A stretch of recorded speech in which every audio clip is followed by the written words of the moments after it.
essentially a dragon slaying weapon. Upon arrival, we managed to knock down a stone spire that led into a secret entrance.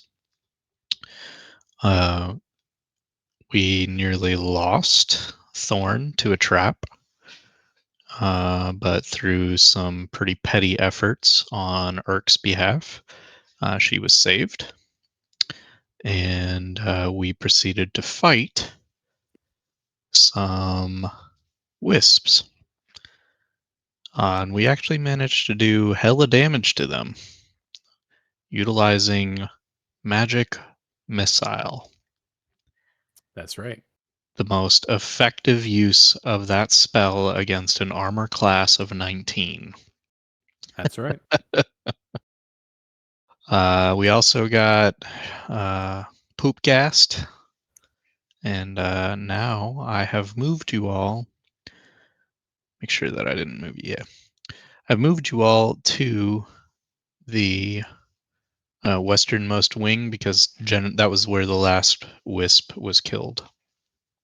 So that's where we're going to pick up. In this room that you're looking at, there are 4 sarcophagi and alcoves. There is an epitaph on the 2 pillars in the center of the room on either side that reads in both Elvish and Common that depicts the story of 4 adventurers who were attempting to kill Azdraka, who was the green dragon that is entombed somewhere within this dragon barrel. The tombs, the sarcophagi have depictions on them. Oh crap. One is of a figure holding some sort of instrument that looks like a lute. The other one is a figure of a humanoid holding a mace with his hand up in the air, and it seems to be calling down some greater power. The other one is of a figure with a horned helmet and a greatsword. And the last is a figure in robes with a necklace around its neck, and that's set with these red jewels, and a staff in its left hand.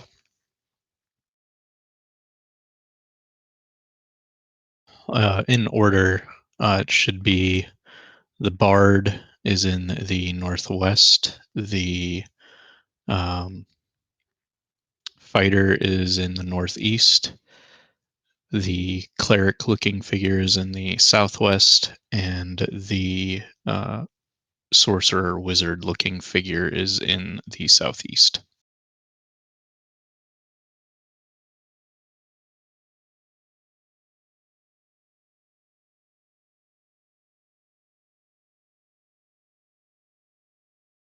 God, I didn't realize that as I did multiple things of this, it was going to split them apart. But I'm all for it. I left behind the handle, but here we go. Trying. There we go. There's my really shitty fucking helmet too. It looks like a Hell fucking, yeah. it looks like a like a house, like a yurt or something. I was gonna say it looks like a rice onigiri. Oh, and a I wizard. love your art. I didn't draw one for the wizard. Hold on.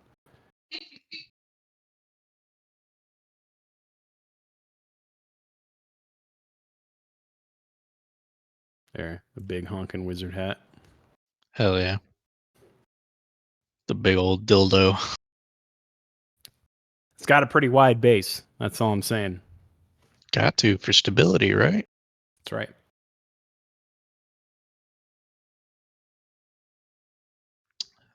Is there anything you all would like to do in this room? I want to look for traps. You are investigating for traps. Please roll me an investigation check. If anybody assists you, you will have advantage. I'll assist. Yeah. You find no trap. No. It's totally safe, you guys. Cool. Well, on Thorn's absolute discernment of the room, Reginald is going to approach the wizard epitaph coffin and peruse it. You're opening the sarcophagus. Yes. Awesome. Inside are the dusty remnants of what once was an elven wizard.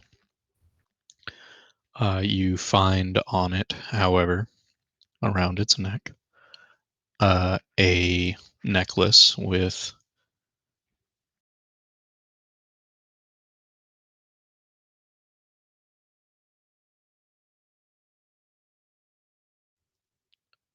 ten red jewels on it.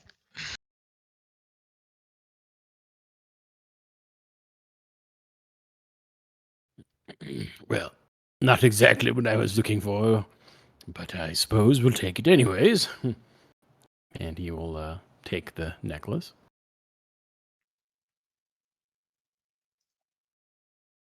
Uno momento.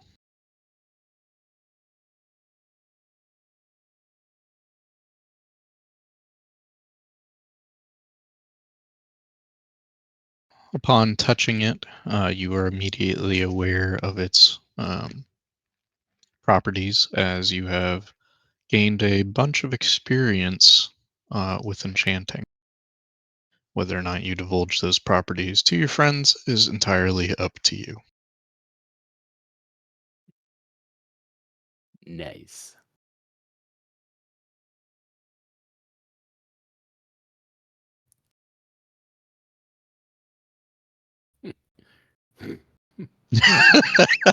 Okay. Okay. All right. Yeah, will, a pretty good idea. He will put that in his pocket. That's gonna. Well, no, you can. I mean, he could wear it technically too, right? Yes, Yeah. you can wear it. Yes. He'll wear it. He won't. He won't talk about it, but he'll wear it. Very well. Thorn watches him put it on, I think. I think she'll just kind of look at him. That just came off of a dead guy. Well, yes, but he's clearly not using it.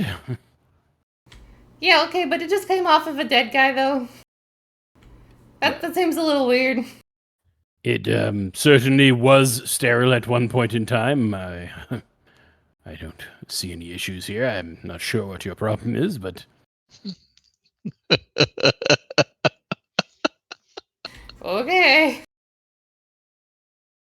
She might likely have an aversion to it due to her cultural values, which are slightly different from our own, as Lionel continues to check over the epitaph itself to see if there's anything that could be of value to us in regards to what story it's telling. Oh, that and all of those items are probably magical.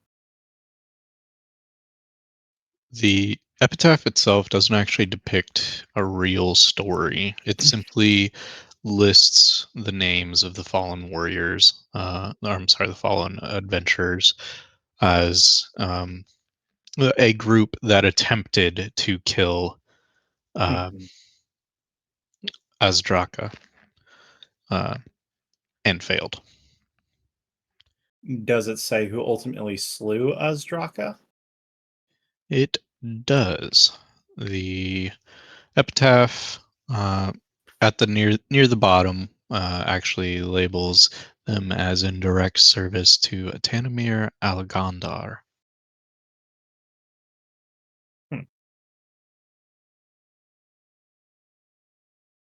Does the epitaph end with that, or does it go on to kind of say how Tanavir defeated the dragon? It ends there. Basically, it will read as a list of names with dates Mhm. following them. At the bottom, paving way for the victory of Tanamir Algandar over Azdraka. Okay. Now we're getting into some weird D&D name bullshit. Yes, we are. Ultimately, it wasn't any of these four adventurers that did it. It was someone after them named Tanamir, which doesn't say much about how he killed Azdraka at all. It just kind of ends there. Huh. And then Lionel will kind of hop over to the one that houses the bard. And since Thorn said it doesn't look like they are trapped, he'll pop open this sarcophagi. Roll me a. I'm just kidding. I wanted so- it though. I know you did. I thought it was going to happen too. And I was going to be like, nope, double check Thorn's work. I mean, y'all should have known that after Thorn failed the first trap check. So Thorn should not be left to her own trap checking devices. Inside, you find the remains of what once was a bard and opulently dressed clothing that has since withered away. Okay. In addition, however, you do find a lute. Upon grasping the lute, Mhm. you are gifted powers by God of knowledge to do with as you wish.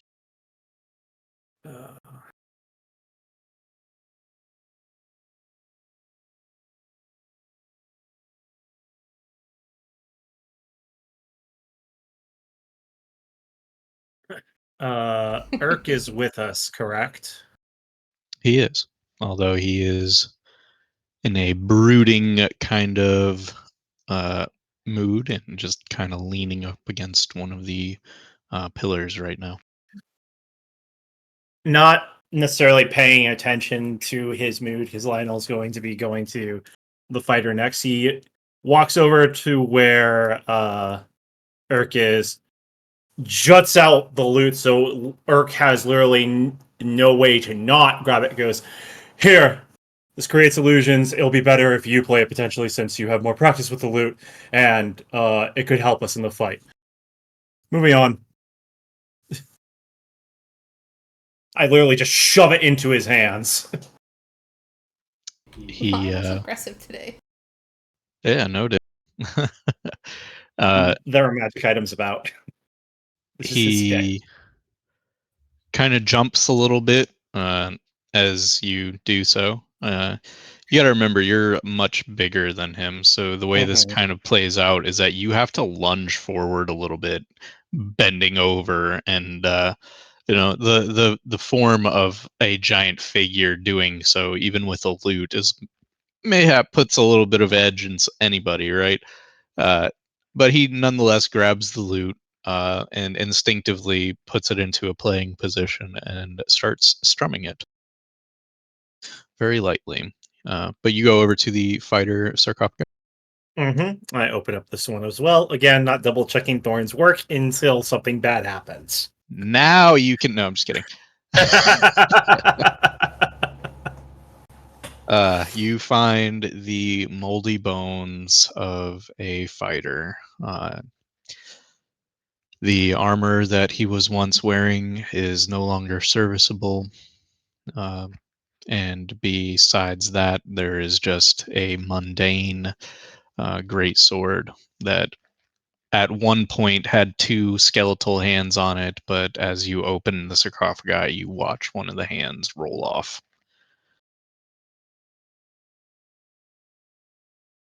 Well, if theory is proving right, I will grasp the great sword. And is it truly just a mundane great sword? I take it. It is. With that, and there's nothing else but him, the great sword, and well, his remains in the great sword, really, in the sarcophagi, correct? Correct. With that, I will release the great sword, trying not to disturb it as much as I can, and close the lid again. Okay. I will turn to Reginald. That one is just a great sword. No reason to really disturb it. Can you check the cleric, please? Well, sure. I had thought you would have, but I will look. And so he will open the cleric's sarcophagus. Very similar to the remains of the fighter. You open it up, and a skeletal figure is clad in full chainmail with a rusted breastplate over it, a shield over that, and a morning star along the side of it. The bones, several are already cracked and broken. Uh, some of the bones are even missing. It looks like what was interred here was what was the remains of the cleric, um, not the full corpse. But you do not find anything magical or otherwise in this sarcophagus. Well, nothing of interest here. Very well. What'd you actually find within the wizard's sarcophagi? Anything Oh, of well. use? He shows off his necklace. Fancy, it goes with your hair.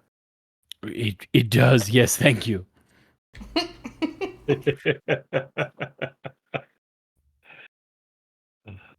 Well, we still have a bit more to look around in here, since this seems to just be in honor of ones who tried. Keep your eyes open for anything by the name of Ajdraka. Bless you. As you. you're talking, Urk moves over to the sarcophagus you're next to, pulls the lid off of it, and throws it over the trap that is now impeding your path towards where you came from. But now it is no longer a trap. It is covered. It is now a stone slab. Thank you. I hadn't thought to do that. It's quite resourceful. I will keep that one in mind for future traps. He does it with a strength too. Like, I mean, it's obviously a stone lid, and he does it by himself. I want you all to understand. He just Yep. You don't have to remind me twice. I'm not a strong boy like him. I'm just a big boy compared to him. It's kind of weird because the only people that Thorn knows that can do that kind of thing is Cluria and Thorn's brothers. and now you because of your magical gauntlets. Yeah. Well, Thorn can try.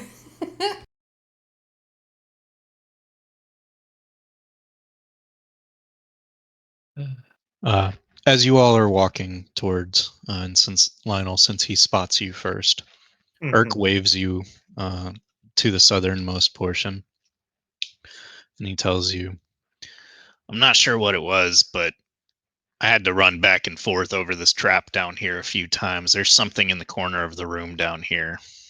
I'd like someone else to look at it." Very well. Where was the trap you had to avoid? He's standing right in front of it right now. Gotcha. Okay. Go ahead. If you want, I can go grab another lid and we can just cover this real quick, or we can just hop over it. Oh, give me a moment. I might be able to disable it. It's a pitfall trap. There's nothing to disable. Okay. It's 10 foot deep with spikes. Wait. I vote for the lid. Thorn wants to try. And I think she runs back. And you just see, all of them just hear Thorn's little I try and get out of her way as best as I can so she doesn't trip over me. She's gonna run back and try to grab a sarcophagus lid, too. Oh. Okay. Will you roll me a strength check? I thought she was... Please roll decently. I thought she was going to try and jump over the hole. Nice. You don't even use the power of the gauntlets. You grab it and you just yeet this thing off. And I mean it's fucking heavy. It's at least 500 pounds, right? Of stone that you just kind of nonchalantly, you're feeling yourself afterwards. Please give yourself inspiration. Yay! Urk, however, does not wait for you and hops over and goes to stand in front of the thing he wants you all to look at. Thorn comes scrabbling back with the lid like a snowboard or like a boogie board over her head. It takes some finagling because if you look at the size of those sarcophagi lids, they're 10 feet. So you like finagle your way into this 5-foot passage, and you're standing over the pitfall trap, and you're like, I can do this, and you throw it down, maybe a little bit too forceful, and then you like with your foot you nudge it back into place, and you're like, yeah. But on the other side, give me a second. Layer. And I know that we just talked about this, but really just, I'm going to be 100% honest with you. I couldn't find a token for what you're about to encounter that I actually appreciated. So as you approach, Lionel, since you're the closest, it's going to happen to you because it cannot happen to Urk for reasons I'm not going to explain. You see a pile of rotting bones. These bones are of equine nature. And as you in specific approach, they shift and churn and reassemble. And before you is now the skeletal remains of a horse that is standing with glowing blue eyes as it lowers its head to you.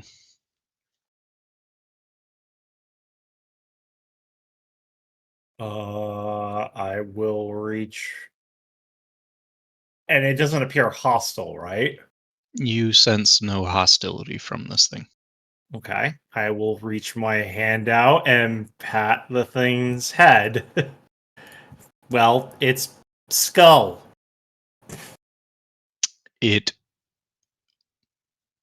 Well, for lack of a better term, hisses. It has no lungs to whinny or neigh at you, right? The sounds it makes are magical themselves.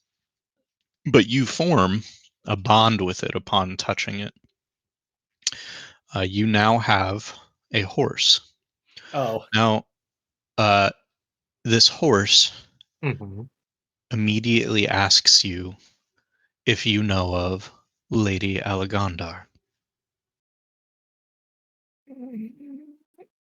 I will rack my brain for that name. History. Okay. Let me just check something real quick. Wasn't that the surname of the person we just heard about that killed the dragon? It was. Yes. Yeah, it's probably his wife or his sister, but or maybe she killed it and it's her. Maybe. We're in a modern time here, Colt. Yes, we are. Ladies can be adventurers too, Colt. Fuck. We are. Doesn't mean this adventure was written like that. Got him. So you're thinking about it now. Actually, really, the horse is doing the thinking for you. And you recognize the name. There's been stories, legends, fairy tales written about Lady Alagondar and all of her deeds that led up to the culmination of killing a ancient green dragon. I think I will say Lady Alagondar is known in our stories and tales with the multitude of her deeds. The most famous of which is when she finally was able to slay Azdraka and put its reign of tyranny to an end. The horse bows its head further in recognition. Upon its back, sizzling into existence, is a partially rotten, amended with a magic that you've never seen before. Saddle, complete with a set of saddle bags and uh, a bedroll. Uh, and it, as it bows its head, and you recognize that this thing is fully undead.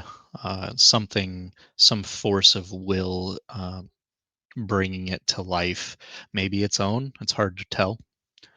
Um, but it tells you that it once was hers, and that now it serves you, and to call upon it when you so choose. And that same magic that you see sizzling on its back, bringing that saddle into existence, starts to burn at its bony snout, disintegrating it into a magical essence. And as it does, you feel compelled to put forth your hand, and almost in an instant, across the span of a second, that fire, that magical effect, consumes its entire being, and the dust and the essence that is created from that plops into your hand in the form of a ring.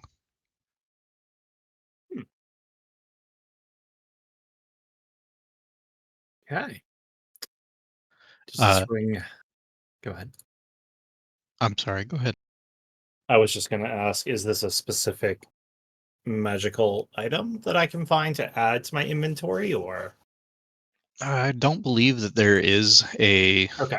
spectral ring horse or spectral steed horse ring or anything like that. Mhm. This ring has Urkotar. Not Urko, Ergo. Ergotoar.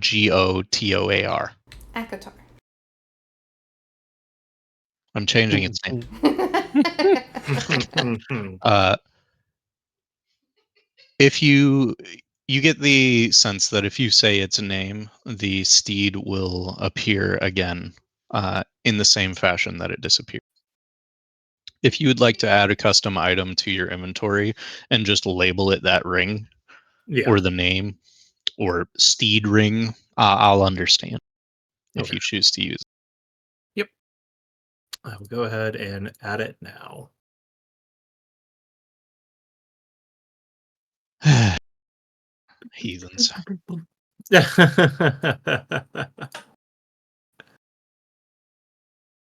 You decided to name the horse after fairy porn. I'm just saying.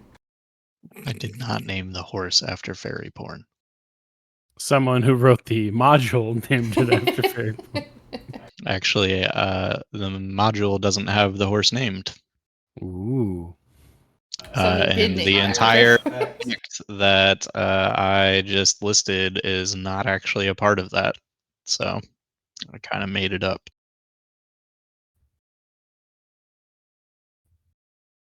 Anyway, maybe that's giving a little bit too information from DM side. I don't know. Who cares, right? Irk pipes up next to you and says, "That didn't happen, and I've been past this thing 3 fucking times."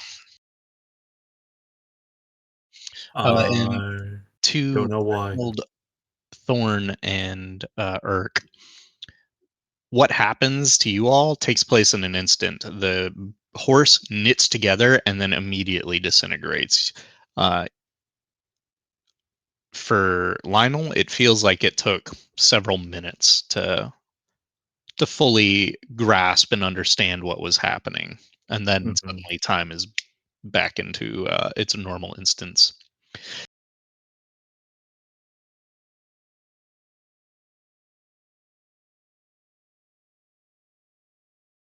Gotcha.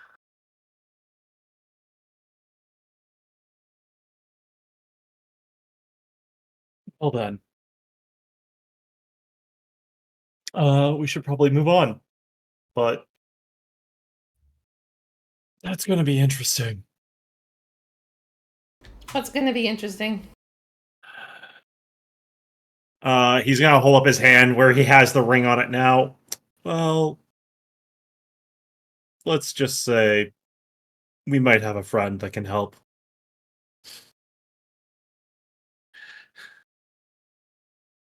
All right, that's a little cryptic, but okay. Thorn.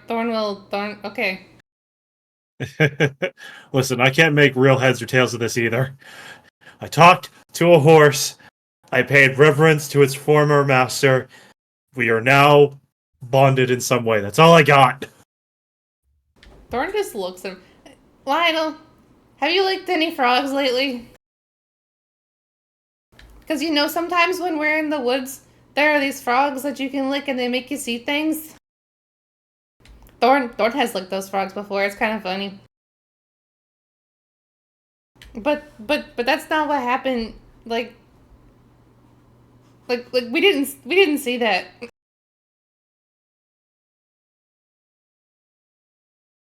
Do you have a frog in your pocket?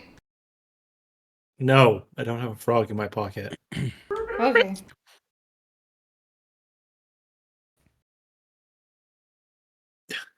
I think Lyle is just like thinking is, why would I ever lick a frog? It's gross. They have they could have salmonella. She told you exactly why.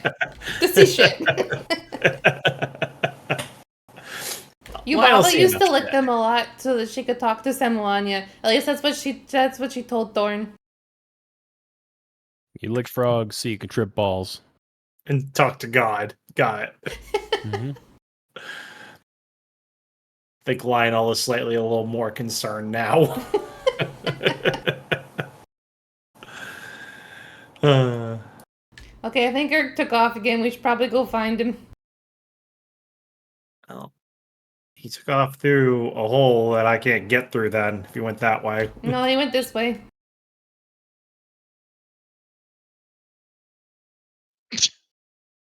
I think. No, I'm pretty sure. Okay, so Eric! we've been to the west. We've been south. We've been to the east as well, because that was where the sarcophagi that were trapped got us. Yep. So the only place we haven't been in here is to the north, I believe. That is Erk's deduction as well. Okay. Oh, there he is. I found him.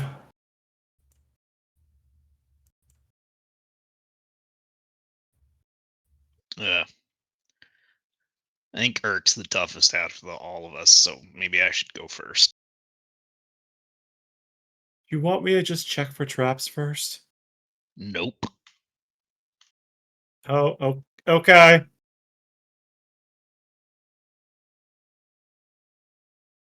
Fork in the road. Two coffins.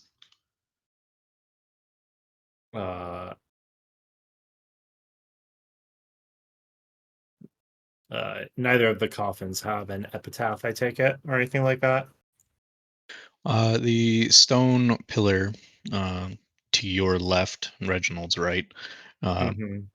will actually tell you the story of Lady Tanimir. One of the many that you've actually read in your storybooks throughout your youth. And will tell you that she is laying here with her squire, an unnamed personage, in these two sarcophagi. Now, Reginald, to the north of the room on Lionel, you can actually see it too, partially.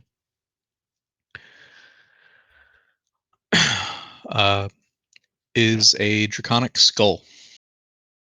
A very large one. It actually takes up most of that space. And sitting on the skull of that dragon is a longsword of immaculate make. Its hilt and guard are embroidered with gold that glitters, and its handle is engraved with jade. Both of which you can see even from this distance. The blade itself does not look like it is made of steel or iron, but silver.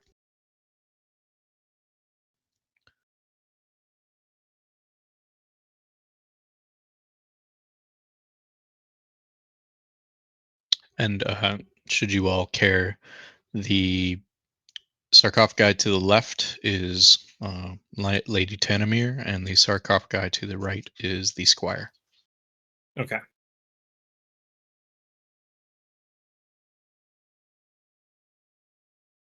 I think Reginald is going to investigate the sarcophagus of the Lady Tanamir and check to see if there's any traps that he could discern. If you are searching for traps, I will need an investigation check. Will assist. Roll it again. Sorry, I didn't get it out in time. My brain shut off. You discern no traps. Cool. He's going to open it. You see the bones and gilded armor that has now lost its sheen of Lady Tanamir. Tanamir? Fucking what the hell was her name? I already forgot it. D&D names, everybody. Tanamir Alagondar, yes. You find her bones, nothing more. And a unusable suit of armor. Well, there's more bones over here. Yes, there's also a sarcophagus to what appears to be the Lady Tenemir's squire.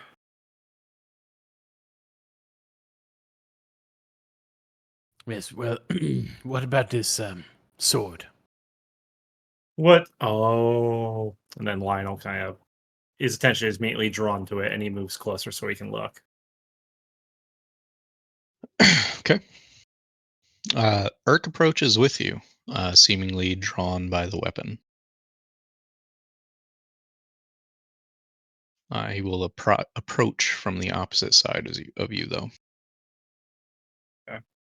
So you can both meet in the middle and kiss. And Kit. I will inspect the blade as best I can without picking it up yet. Because other things have tried to bite and spit poo gas and hurt me. So I'm as excited as Lionel is. He is being a little bit cautious. You're investigating for traps? Yeah, I'll do that. I need you to roll me a d20. Okay. You have to beat a 7. Can he beat us? No, not with a flat d20. My investigation itself is a +7, but not as a flat d20. So the d20 was actually a pseudo initiative between you and Urk, because Urk is you notice this as soon as you both arrive at the blade, that he's drawn to it and his eyes are no longer his own. Oh no. But as you go to actually look over the blade, his hand wraps around the hilt of this long sword.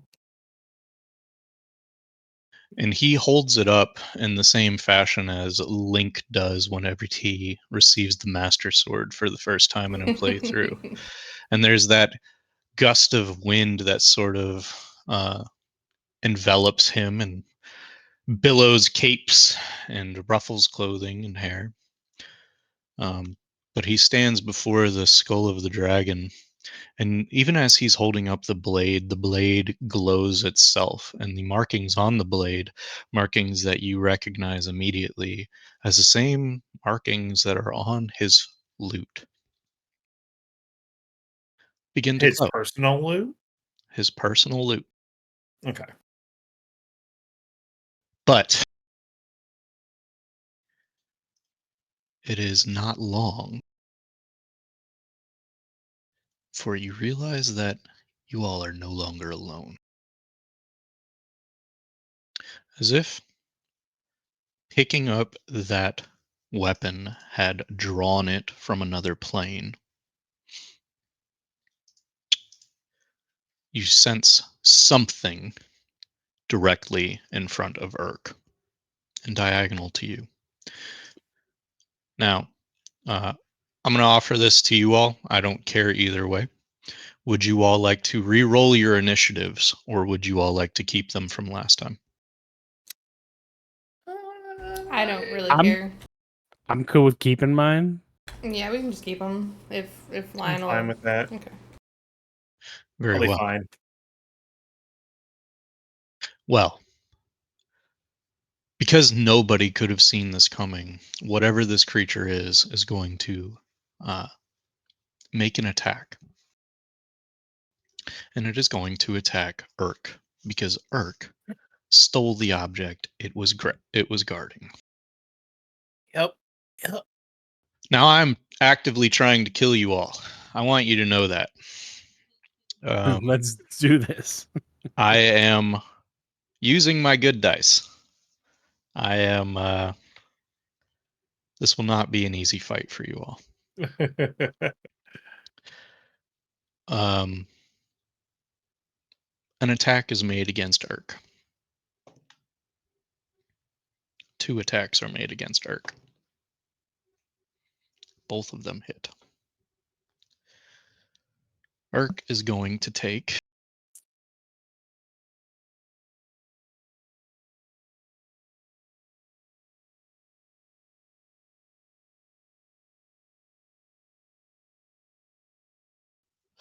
jeez.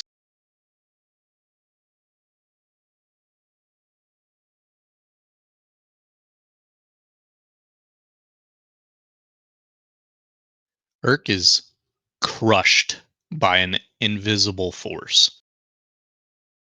What appears to you all immediately is a silhouetted image. You can't look at it directly. If you do, it just disappears. Using your peripherals, you sort of pseudo see the outline of a humanoid-esque figure. And calling it humanoid is very, I use the term very loosely in this case, because you can't discern its true shape. But it lifts itself up and crashes down on Urk, not once, but twice. And Urk feels the full force of both blows, bringing him down to one knee on the second one. He is still up and holding his weapon. However, Reginald, it is your turn. All right. So this humanoid-esque figure, well,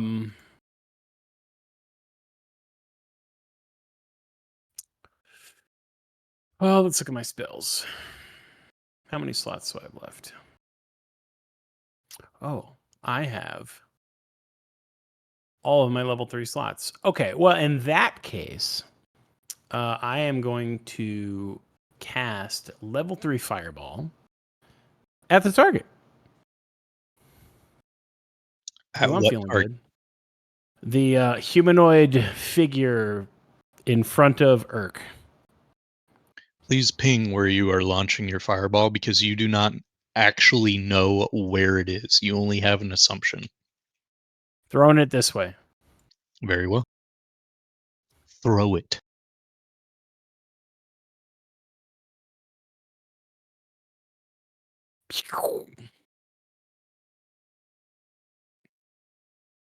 "20-foot sphere from that location." So it would be 10-foot radius from that location.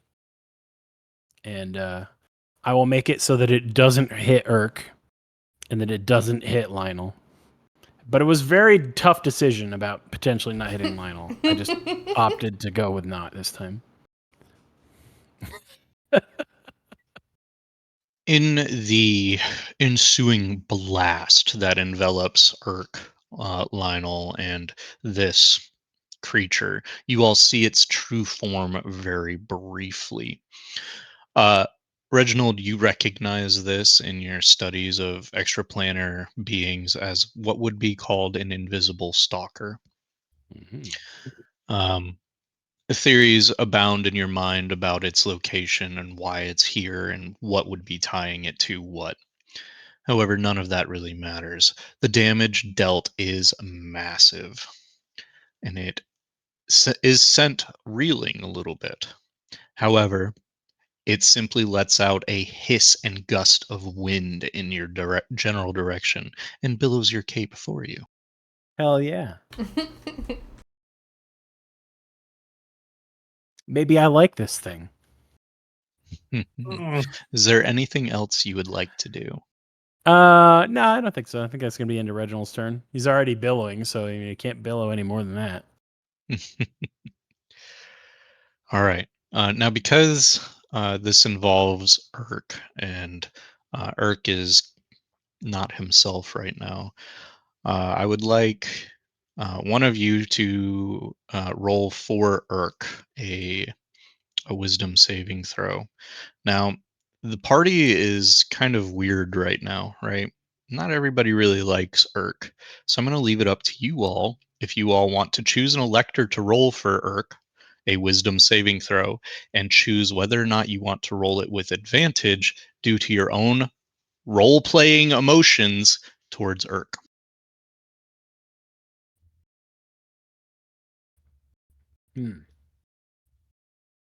Now, if you all would like to decide the easy way, I recommend playing rollies. Highest person who rolls a d20 will take Urk's roll. Now, if you all are choosing to give him advantage on that roll, I would like your personal reasons. Okay. If I don't deem them worthy, get fucked. Yeah. Do we would just want to go in rotation for who rolls it? I mean, I have a +4 to wisdom saving throws, so like Well- I don't mind doing it. Let me ask this: are we using his stats with the D20 roll, or You are we will gonna be use using his stats. Okay. I will determine the actual outcome off of his stats. Okay. I may or may not take your stats into consideration, but I'm not going to tell you. Okay. I mean, we can just rollies it. Just all three of us roll a flat d20, see who gets the highest, and whoever wins I'm in. gets to be the, Okay. be the roller. Okay. Boom. Yep. There you go. Enjoy. Boom! It would be. It would be the other kobold. The bond of the kobolds. The one that is totally you all said in on You this said it Urk before I fellow. did. All right. Mhm. So, because of that particular role, I was genuinely not expecting Thorn to win that. Thorn, how does Thorn feel about Urk? And be honest. I think Thorn's genuine thoughts about Urk are conflicted, because she does want to get to know her kobold side, and she's the closest thing she has to learning about kobolds at the moment. Because like her mother is still like pretty traumatized from all the shit that's happening. The other kobolds are pretty traumatized from all the shit that's happening, and Urk has thus far been willing to travel with them for whatever reason. But on the flip side of that, she's still a little salty about his comments about the gods. So I think that her general feelings towards Urk are complicated, but she genuinely does not want to see him get squashed.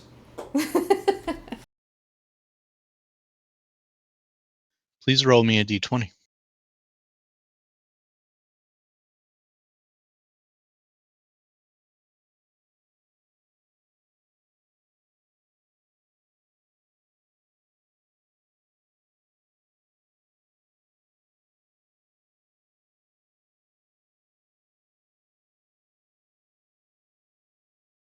Ooh, you just made.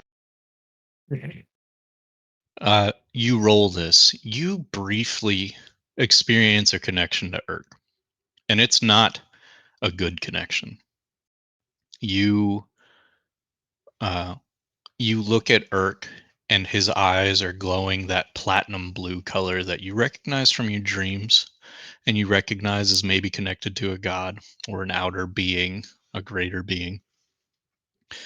And that connection, that brief eye contact that you make with him, connects you for a intangible moment that defies all time and logic.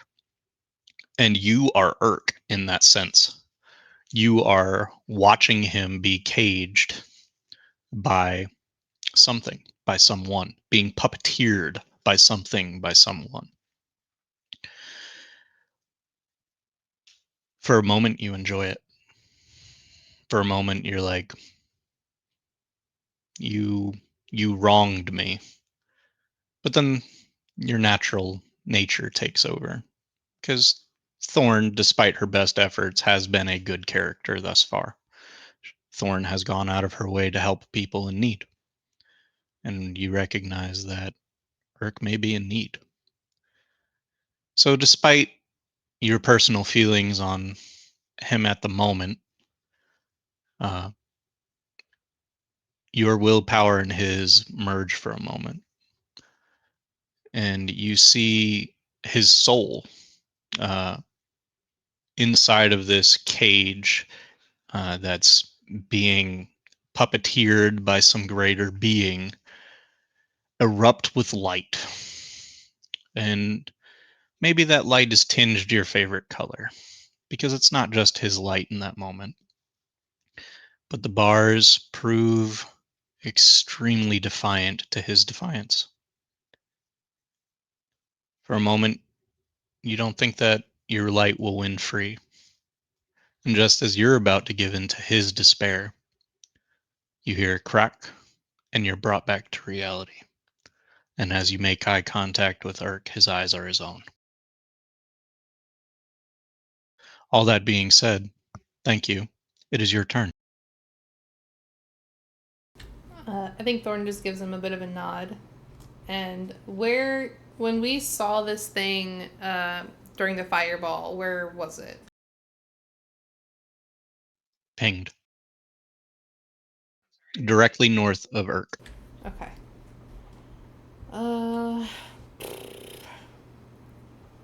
Don't think that Thorn thinks it's a good idea for everyone to be bunched up together. So I think for now, she is going to shoot at the spot where she saw it with her crossbow. You will be making your attacks at disadvantage because the thing that you were trying to attack is invisible. And if I remember correctly, that is how invisibility works.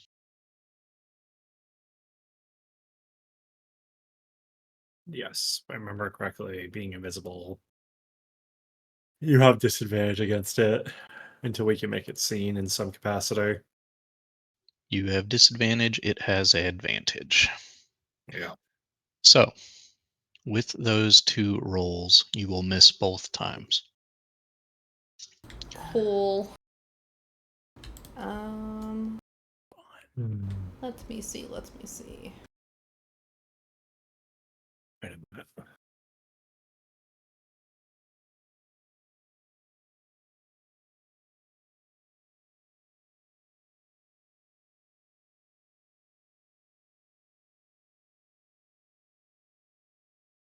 Thought my spiritual weapon would help me there, but it will not. So I think that will just have to be Thorn's turn. Very well. What's up? It's my turn. Nope. I thought you were going to say something. Snap. It is the I am, creature's but- turn. Okay. There is a rustle and a shift as something moves. And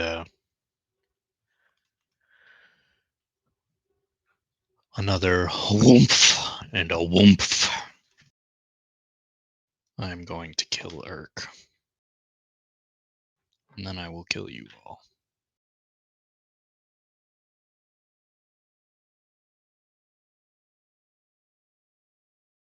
Irk suffers more major damage.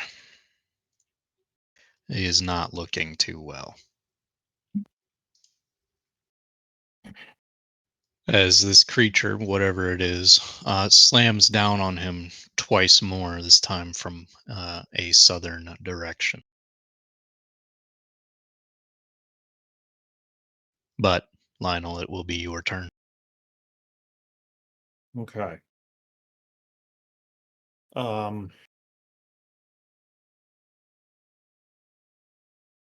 you said southern direction, so it's somewhere in here, most likely. I am going to move down here. Do I bump into anything? You do not. Okay. Let me ask this before I continue. If I bump into this thing, is that going to forfeit the rest of my turn? No. Okay. I will then try moving here.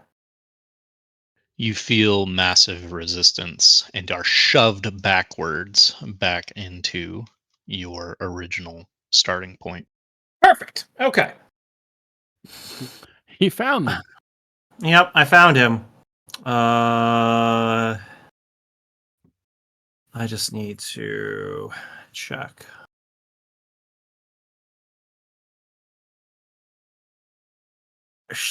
It takes 2 actions. Well, this is.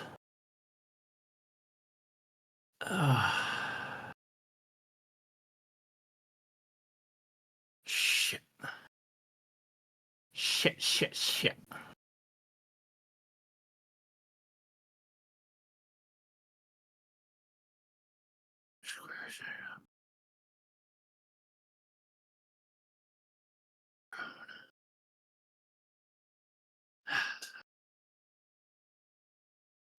I'm going to have to trust that Erk can survive one more round.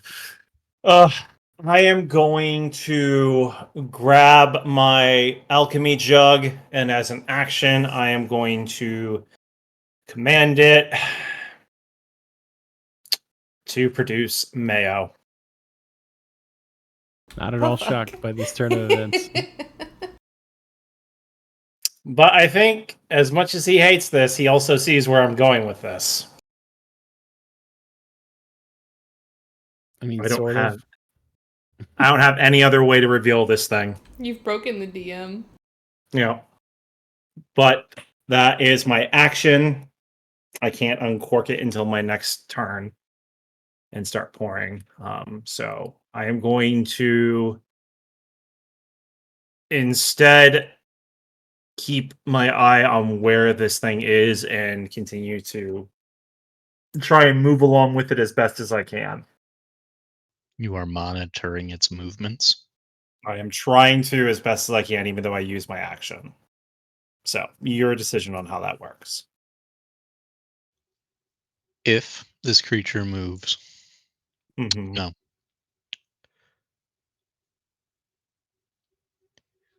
Yes. If this creature moves, because you have a general idea of where it is at currently, I will have you roll a perception check to follow it. If you fail, you lose track of it. If Okay. you succeed, you will be able to have a general direction in which it went. Due to the confines of this area, not very far it can go. So, Okay. Cool. is that your turn? That is my turn. Reginald. All right, so I have a question that I don't know if you have or can provide me with an answer on necessarily, but from my prior explosive nature and sensation of this thing that I gleaned from that, would I be able to discern enough about this creature to determine if it's undead or spectral or whatever the case may be? Roll me an Arcana check.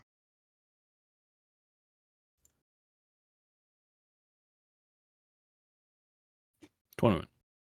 You know from your studies that this thing is considered to be an elemental. I will answer one more question in regard to it because you got over a 20. Right.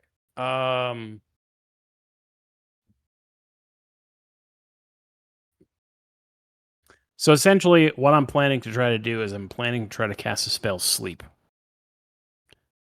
And how it's written on the spell doesn't say that I have to be able to see the creature. It just says that it's within a 20-foot area around a 90-foot distance that I can cast it at.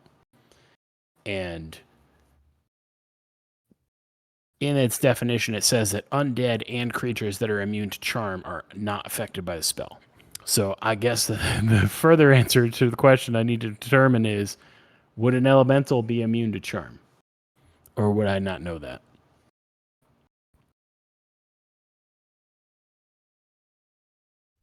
I can link you the spell if you want to see it, to read it, unless you Please. already pulled it up. Actually, I can pull it up. It's fine. Oh, that is a long ass fucking wall of text.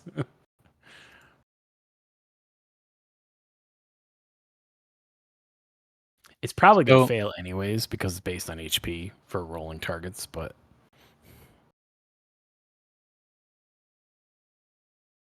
Oof.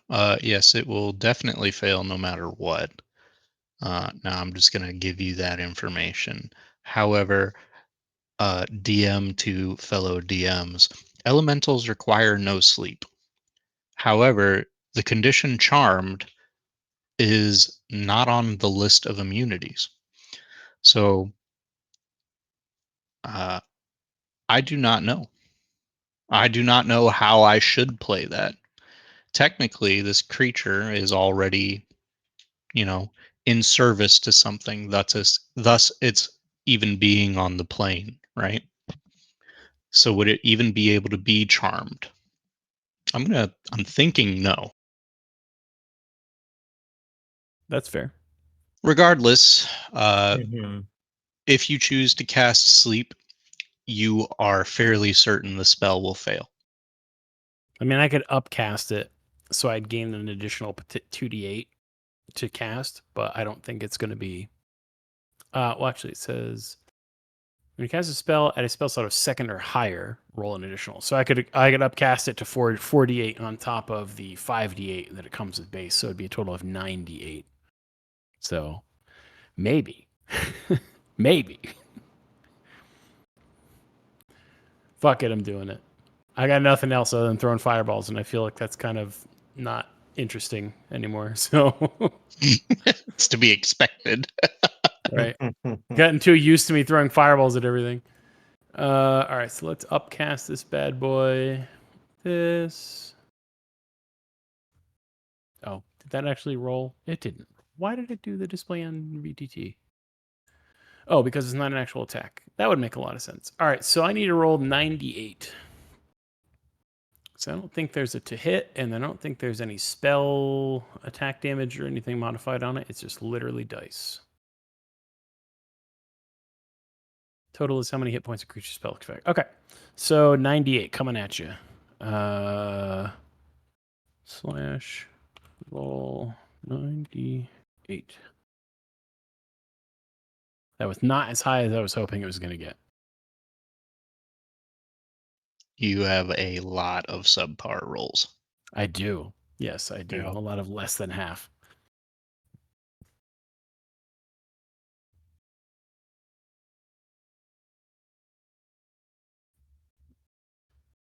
I'm going to give you an option because I just think it's interesting. All right. You still have inspiration. In this case, I will make inspiration auto succeed regardless of stats rolled.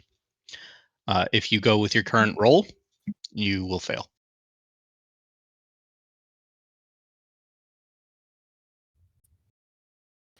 Well, I was going to try to probably bank it for the actual dragon fight, but I think in this instance, I'm going to use it because I'd rather potentially have Urk alive for that fight. Very well. Against all odds, against the nature of the being before you, the gusts and gales that are sort of encircling this creature and buffeting you all die down, and still standing, this whatever it is ceases to move. You definitely still sense a presence. You definitely still sense a light breeze going about, but the hostility seems to have ended for the moment. And you hear what is the akin to wind snoring. Don't ask Nice. me what that actually sounds like. So the duration of it is a minute, unless it takes damage, or someone uses an action to shake, slap, or another word, jolt the sleeping target. Very well. So if you're Does that gonna pour consume- mayo all over it, Now is the time? Yeah, I know.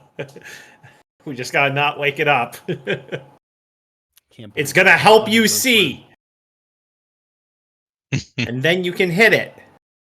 Can Leave I, it though? to Reginald to bend the rules of reality to his whim. However, does that end your turn? That does in fact end Reginald's turn, but he will billow his cape.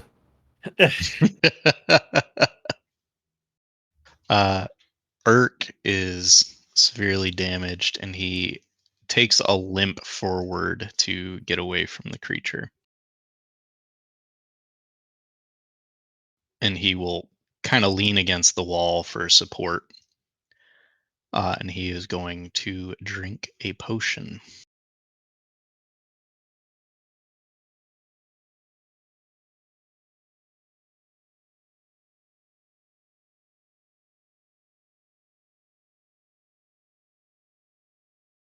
Nice.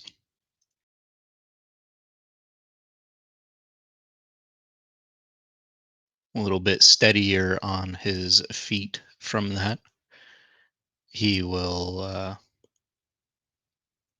attempt to put the sword away, but you all can tell from his demeanor that he's still struggling with something internally as he holds that sword, as if something is forcing him to hold on to it. And that will actually consume his action to defend himself. Thorn, it is your turn. Okay, hearing this thing snoring, Thorn is not going to attack it. The last that we know of, the creature was here. Yes, that's where Lionel knew the creature was. Correct. Okay. Thorn is going to 5, 10, 15, 20. Yeah, okay. Thorn is going to skitter over this way and around this creature, or where she thinks the creature is, and up to Urk. And she's just gonna, like, keeping her eyes kind of on where she thinks the creature is. She'll, like, briefly glance back at him, reach out, touch his shoulder, and cast Lay on Hands for 10 points of HP into him. And then she'll move back down here. And I can't really do anything else because that was my action. But then she'll look at Lionel. Thorn can't hit this thing if she can't see it. Working on it. Okay. It's gonna be weird. Yeah. Okay. That is Thorn's turn. It's gonna be weird.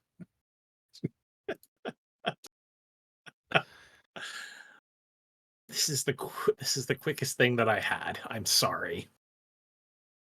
Oh, I mean, like, Thorn does not have anything to make this thing visible aside from, like, the dirt that's in the fucking room. Right. And I don't Foxy.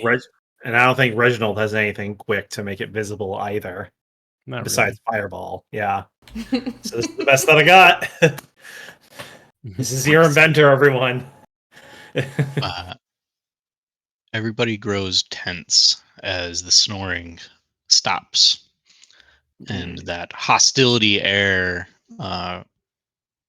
reignites for a brief second, and there is a lumbering, but nothing actually happens. Lionel, it is your turn. Okay. So it sounds like this thing did not move from its spot, from what I can understand. Correct. Okay. In that case, then I will then use my action to uncork the jug and pour liquid out of it onto the creature. And I told it to produce mayonnaise, so it starts to pour out 2 gallons of mayonnaise onto this thing. It does take up to a minute for the entire 2 gallons, but I imagine just the amount within like a round is a good amount to at least make this thing visible. I hope. Yes.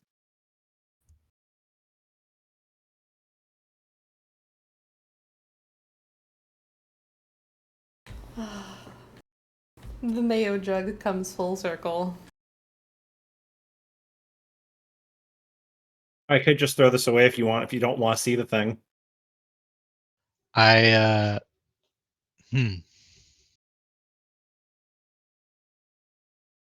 Everybody sees a glob of mayonnaise on what looks like a shoulder. How much mayonnaise can you dump in 7 seconds? God only knows. Within a minute, I can pour out 2 gallons, Yeah, that's 10 a little bit rounds. less than which 10 is 10 rounds. rounds. Yeah. All right. Yeah. So. Oh my God, that's disgusting. Stop. Why? So What if you the divide fuck? so if you divide 2 gallons by 10, it would be what? 0.2 gallons per turn. Is that accurate? There are 128 ounces in 1 gallon. So if we multiply that by 2, that pulls us up to 256. Divide that by 10, it's about 25 fluid ounces per round. 25 fluid. It's almost like a big gulp's worth of mayonnaise. About that, a little bit less. It's so I'm disturbing. gonna puke. So disturbing. You almost I gotta I ask did. though, like, would this wake it up? I wonder. That I is a don't know. question that only you can answer. How viscous I'm is seeing it this, visible. how Oh, viscous all right. is this mayonnaise? So, oh my Just God, the viscous. stop. This is the good mayo that really clumps on your sandwich. All right, It's all right, good. shut up, or I'm gonna make it all fail. It's thick with 3 C's. You all start to see the figure. However, I'm still going to consider it invisible unless you continue pouring for another turn. mhm. I'm fine with that. That being said, Reginald, Thorn, and Irk, do you all decide to let him continue, or are you going to start swinging while it's still asleep? That's a very good question. I think Reginald's plan is that he will be prepared to attack this with hold on, I have to scroll back here. He'll attempt to hit it with magic missile once it becomes visible. Very well. So you're going to hold your action utilizing magic missile upon full visibility. Correct. Okay. Irk,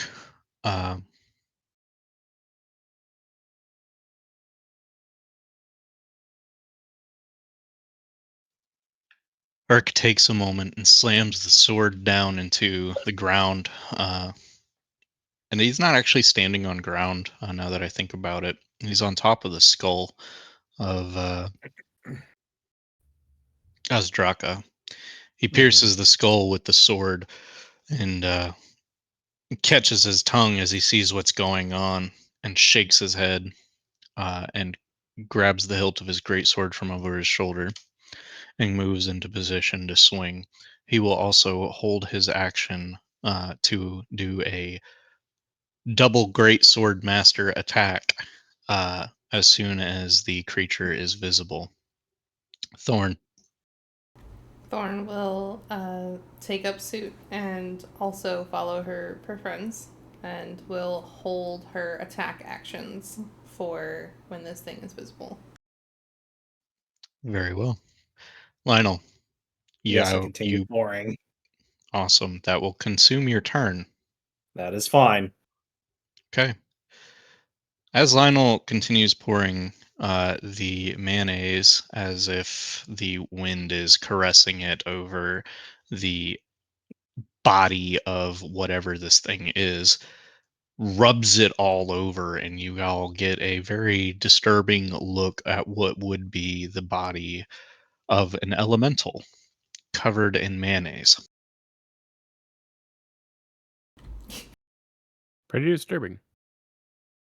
The mayonnaise, due to its mayonnaise properties, is pseudo-coagulating at the breeze that is caressing the body of this thing, so it clings pretty nicely to this, making it a prime target for attack. Reginald, go. Fire shit.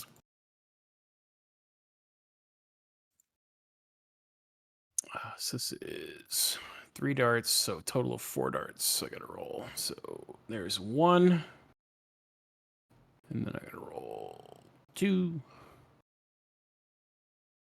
Oh. And 3. And 4. So 12 damage.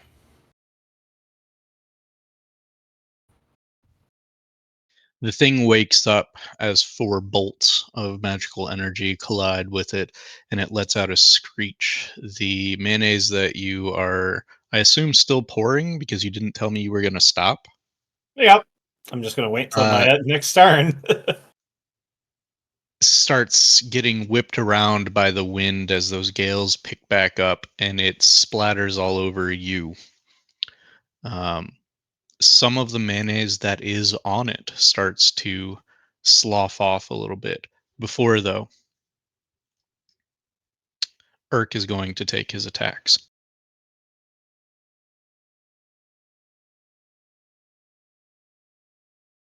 Jesus.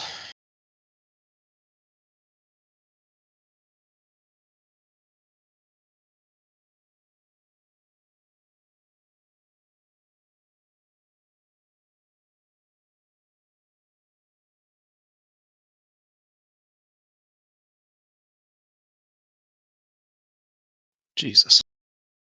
I want you all to know that Urk just did 46 points worth of damage. Nice. My Good. man. Good. I want you to know that was literally exactly half of its HP pool. Good.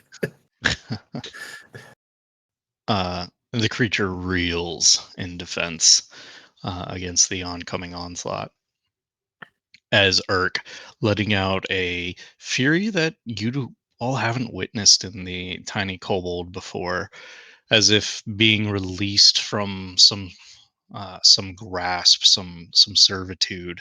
He is unleashing his anger upon this thing. He absolutely cuts into it. Thorn, make your attack. Please make it with advantage.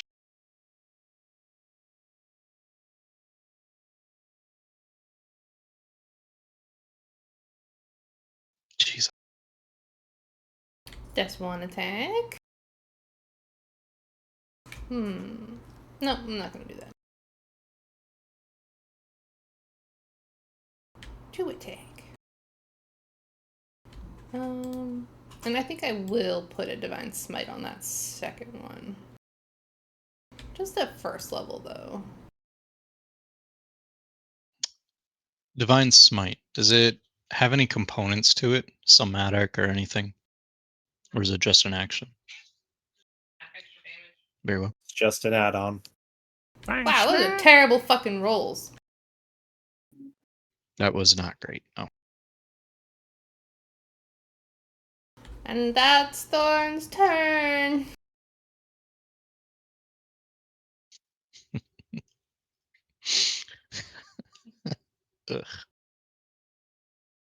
Ugh. This thing is reeling. However, it is not its turn yet. Lionel, your turn has been consumed due to you continuing to pour. Reginald, it is officially your turn after your held action is Yay. expended. All right. So on my new round, I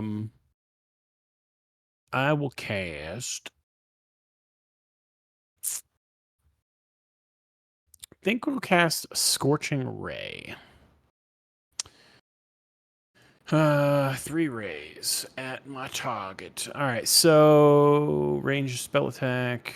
Yeah, so we should be fine. All right, so I have to roll 3 times.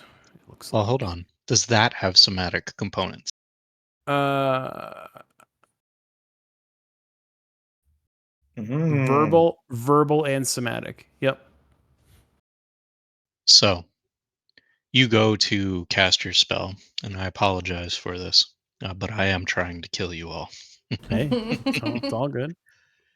The creature, noticing you for maybe the first time after being so focused on Urk and his theft, uh, you see his mayonnaise covered neck twist in a way that identifies that he is now looking behind him in your general direction. And part of his left shoulder, which is also smeared with mayonnaise, reaches up in your direction, and you feel the wind snatched from you. And for this moment, this instance, your action, you are incapable of taking it. You still have a bonus action. So I will do the only thing that I know how to do with the bonus action because wizards don't have anything to do with bonus action, and I will bill him a cape. It's already built. I am pillow. He literally stole the breath from me. He sure did. And I apologize. I don't like taking my players' turns. Hey, you got to do the reaction the way you got to do it. So Yeah. It is Urk's turn again. And he is going to attempt to swing. One of his attacks will connect.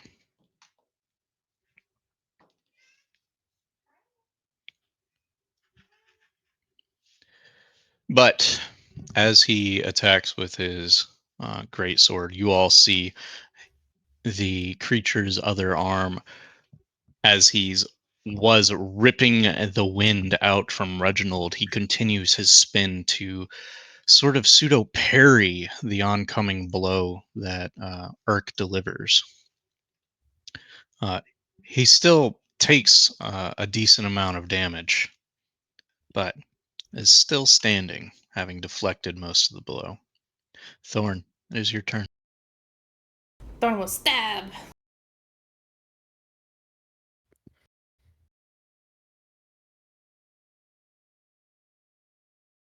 Jesus fuck. And Thorn will put a thing on that. she did in fact stab. Should have saved that fucking parry. Pump up the damage. Yeah, let me see what spell slots I have available. I'm gonna do it at 2nd level, so that's what, 3d8 Colt? Yes, and the Divine Smite also crits.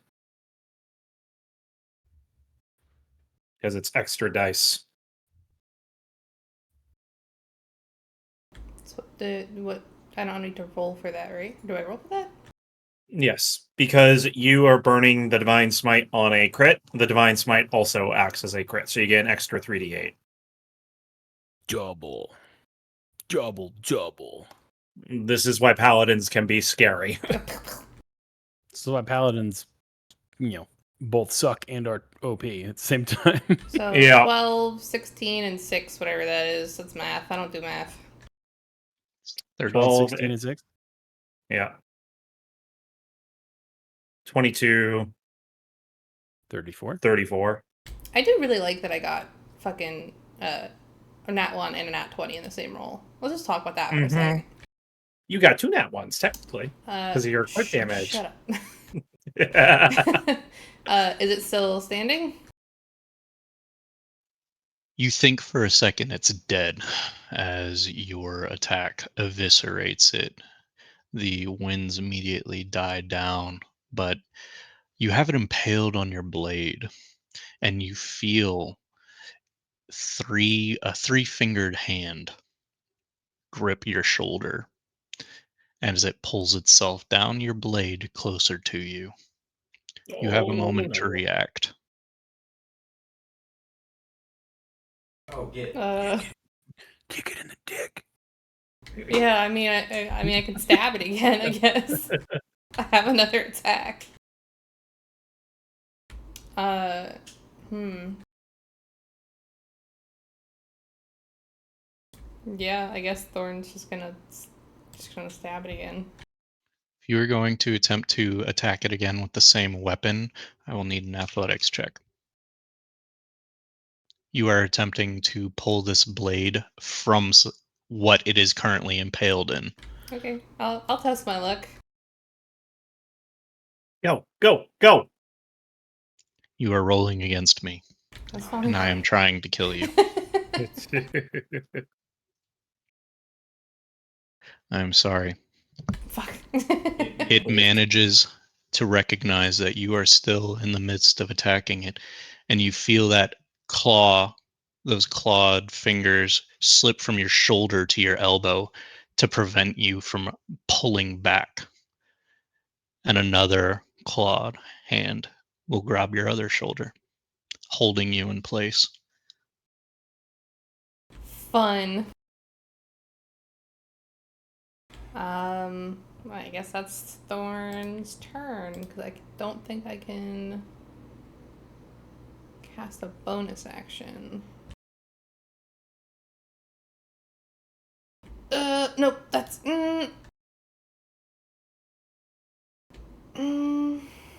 Thorn will use her bonus action to let out Draconic Cry. So all of my allies will have advantage on attack rolls against the enemy that can hear me until my next turn.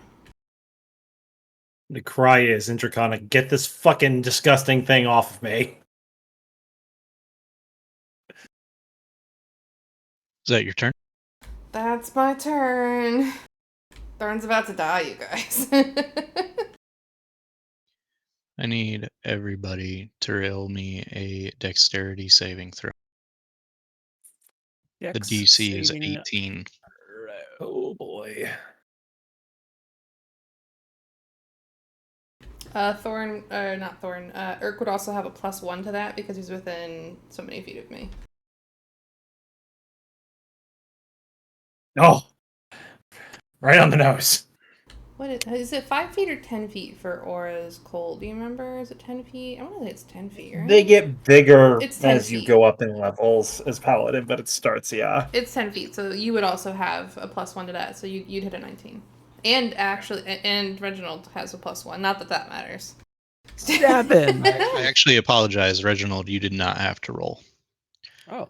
What a bitch. I take You it are back. outside of the sphere of influence. You don't get my +1. Reginald, though, you watch as acting on instinct, this creature, which is in the throes of death at this point, you recognize that any life force it is now pouring into whatever it is currently doing. Dust kicks up, wind starts blasting you all. Thorn and Lionel, you are both able to stand your own against the oncoming source of wind that is coming from this. You all are going to take, however, where's my dice roller?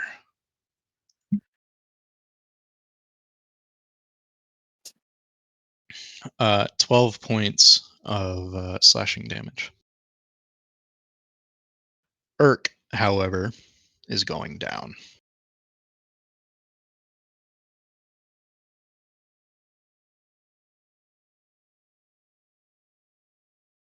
This creature explodes before you in a vicious blast of wind. I'd have you all roll for checks, but honestly, I think it's more dramatic to just have you both thrown against the walls. You will suffer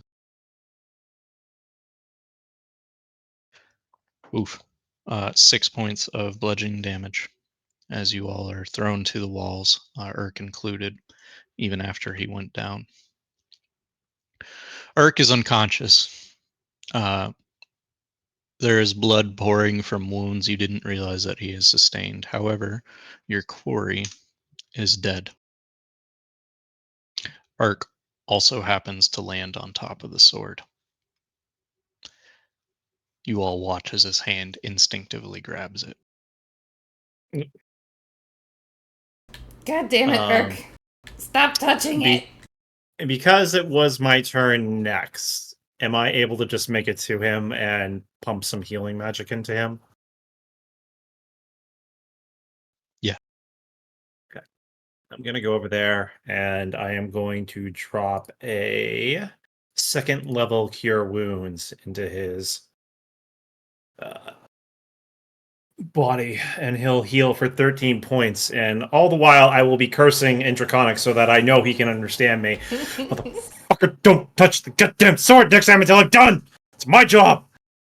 I'm the idiot! I'm the idiot. Thorn So- agrees.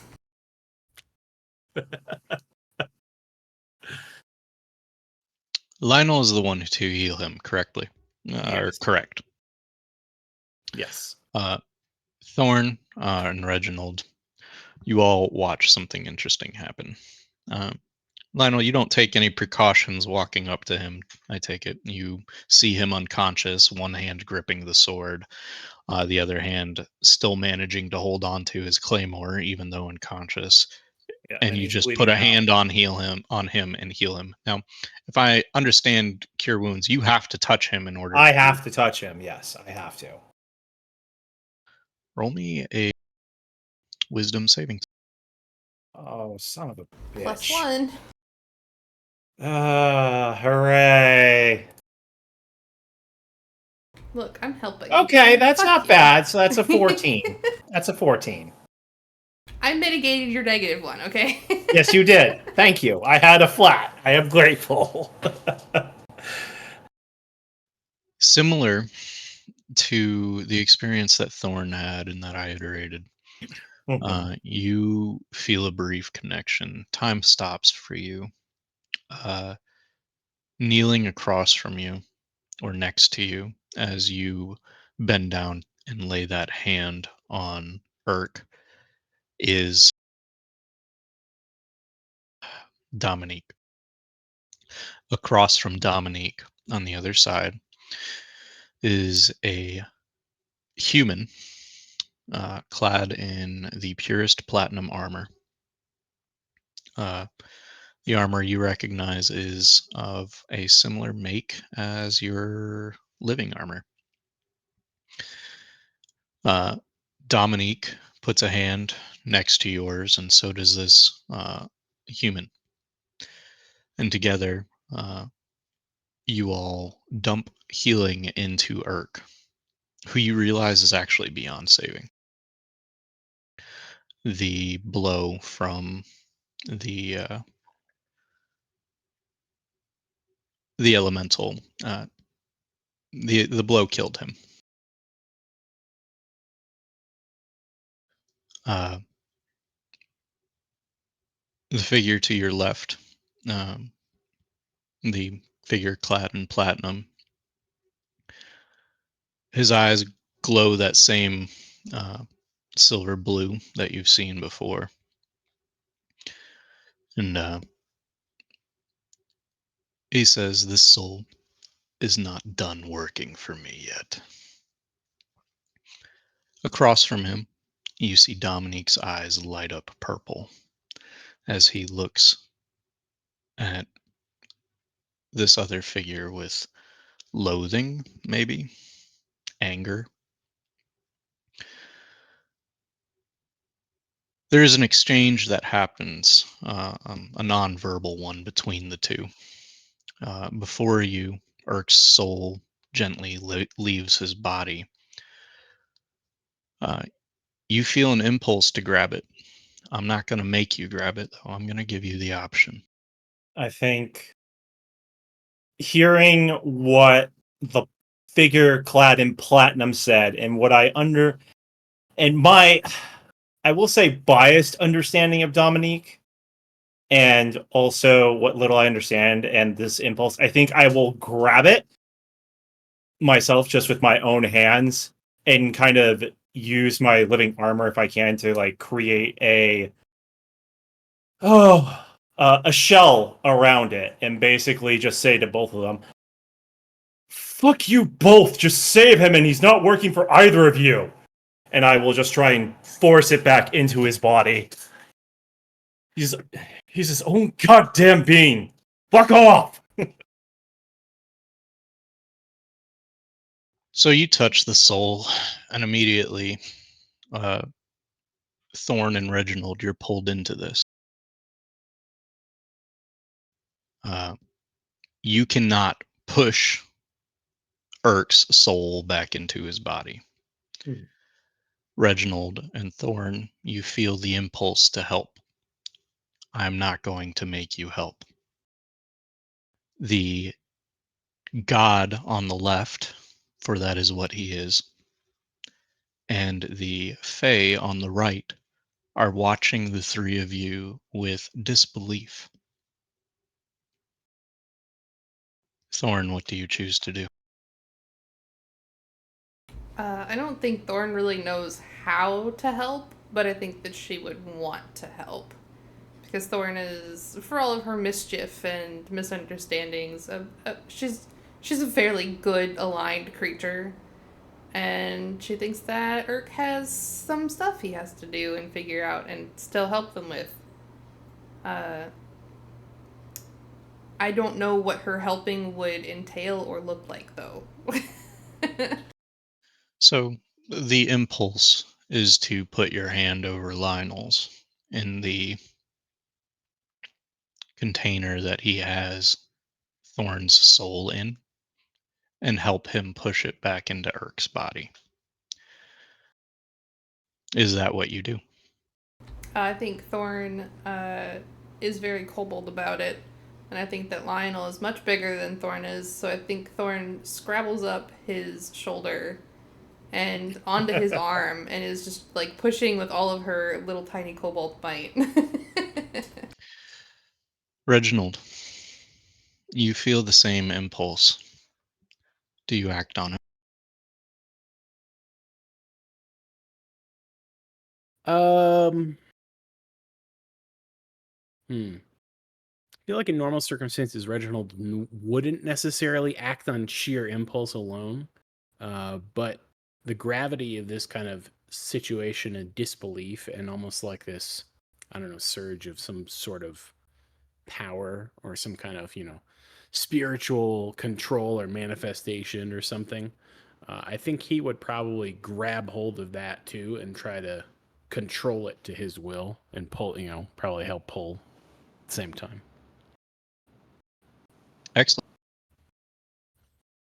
I need each of you to roll me a d20. Just a flat d20, please. Let's do this. Hey! Yeah, twins. I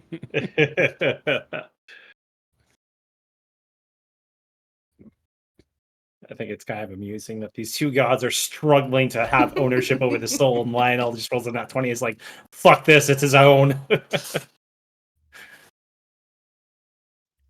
The figure on your left makes eye contact with the three of you in turn and tells you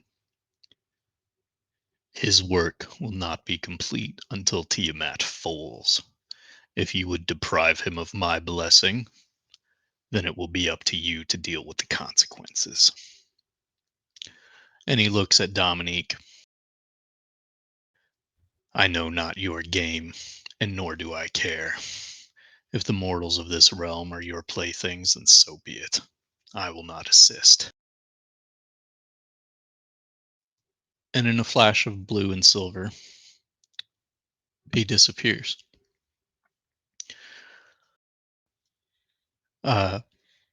Dominique, and you all recognize that time has stopped flowing for you all.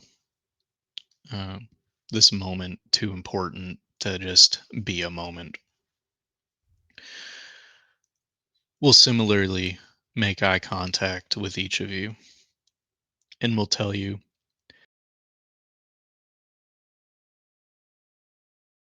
give him his free will, gift him with the luck of life, and continue to assist him as he assists you. And the pull that you see was maybe not trying to ensorcel the soul, but at least keep it in the vicinity, vanishes. And you realize that as the three of you push together, the soul enters Irk's body again. And it's much like we'll say a Final Fantasy rebirth, where he sort of is lifted into the air from your efforts and gently placed on his feet before taking a first revived breath. The scars of his battle, now just that, scars.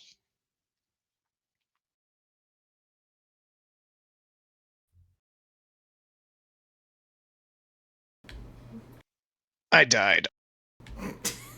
Yeah, you fucking did.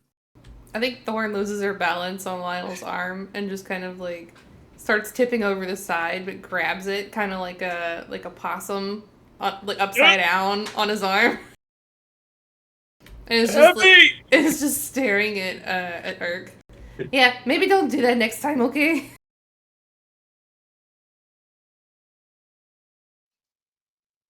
Noted. Thorn is not heavy. Are you calling Not Thorn as- fat? No, I'm just not as strong as either of you. Please get off. She lets go like monkey bars.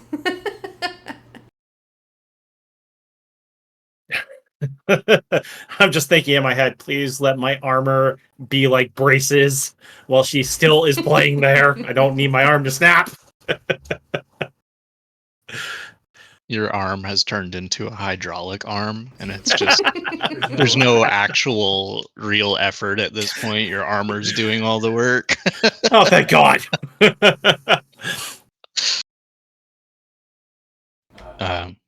Irk bends over and picks up his greatsword and puts it back on his back. And he eyes the sword carefully before he wraps his hand around the pommel and wrenches it free of Azdraka's skull.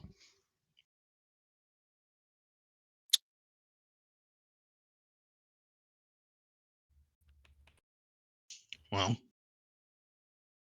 I guess I should apologize. Yeah, Sorry that would for be a my good start.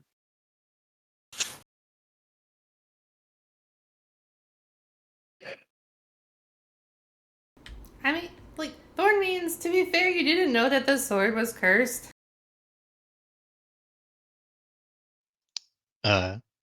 Irk shakes his head. Not cursed. I think we can wait for the story when we get outside.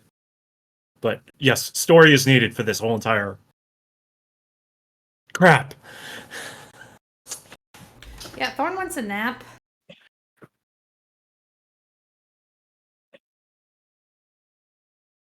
So you all would like to leave?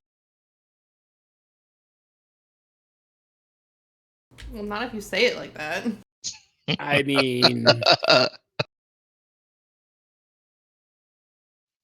well, he has the sword now, right? Can we inspect the sword a little closer and see like what's going on with it? Because I mean, that was much to do about. It was. I mean, that was our purpose of coming here, right? Was to find the weapon that would help us. Yeah, it was to find a I mean- supposed weapon. Supposed weapon, you know, like we found something that apparently unearthed a elemental of some kind of air or wind. So In the important notes for you. Let's see. Ah, cool. I mean, I feel like we could leave here now. Then go outside, you know, pack it in, have a little snooze.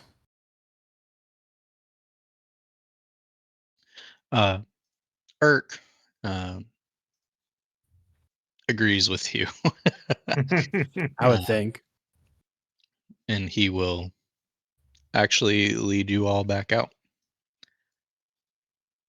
I'm going to move you all back to the. Wait. To the out. Before he starts going, I think Thorn kind of reaches over and she takes like one of the bracers on her arm, like one of her leather bracers, and she's like rubbing the blood off of Irk's nose, and she's just gonna put another 5 points of lance into him. I know we're going out to rest. It's mostly just for flavor.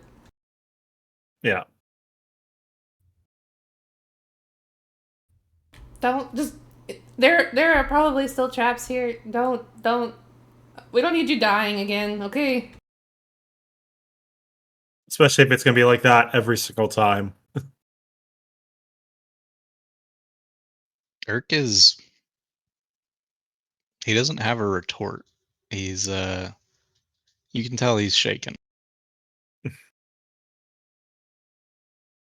Okay, come on. Let's get out of here and go take a nap. So you all return to the surface of the Dragon Barrow. Now, Camp.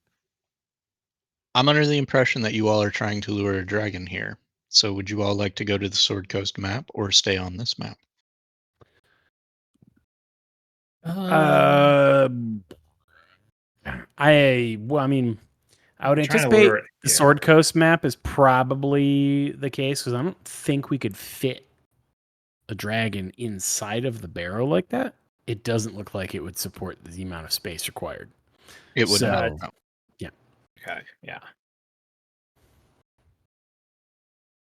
So, you all exit the Dragon Barrow and maybe make your way towards the road, or do you take camp outside of the Dragon Barrow?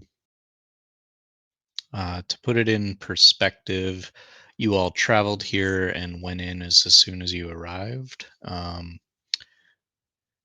that was after a long rest down where you're currently at. So we'll call it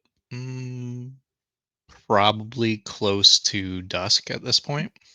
The sun is getting ready to set beyond the horizon.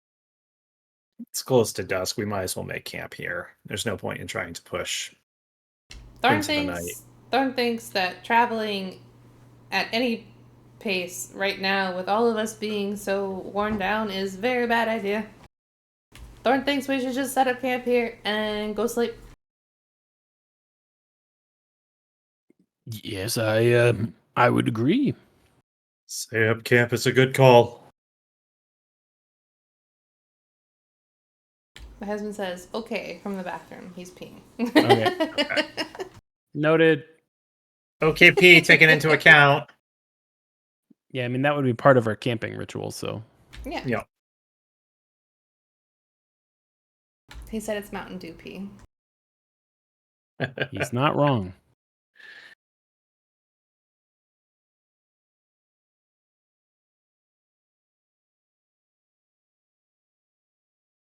Herder, hello. Hello. So- Hello. With a lot less vigor than is normally in his step, Urk drops his heavy ass pack, pulls out the things needed to set up his tent, and goes about doing so extremely slowly. Thorn will assist him.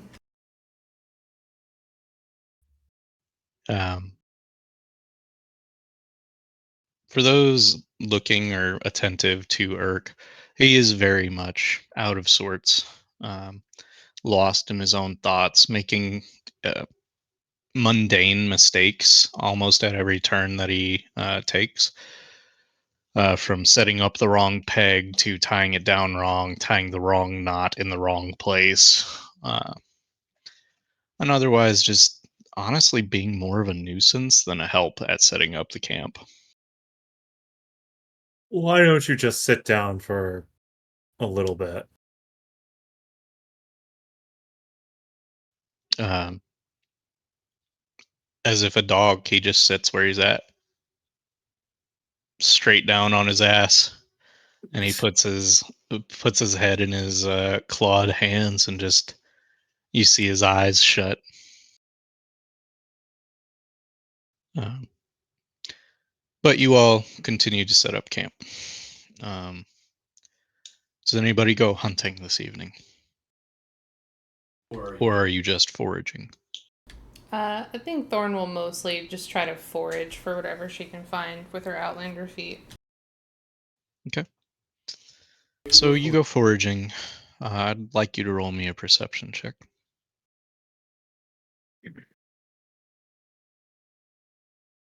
Okay. You manage to find an actual bushel of blueberries, uh, as well as a den of rabbits, which you make quick work of. And you return to the camp, and I'm assuming that Lionel and Reginald have set to work, setting up a campfire, and Reginald his own tent to perform whatever it is Reginald does. You all start cooking. The sun begins to set fully. It crosses the horizon, casting the evening sky into dusky blues and purples, uh, crowned with the tinge of gold. And, well, Thorn and Lionel, and I'll say Reginald, you've been around him enough at this point.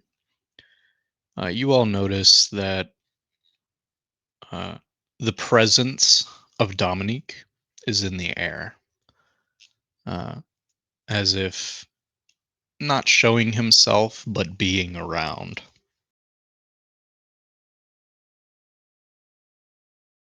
Um,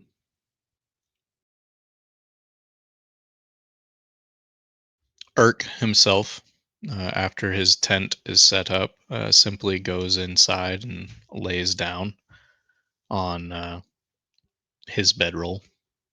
He does not doff his armor. He doesn't put his claymore where it normally goes. He doesn't do any of the normal things that Urk would do. Um, but you all have a moment to interact with him if you so choose, or to complete tasks, or to simply take the long rest if that is your desire.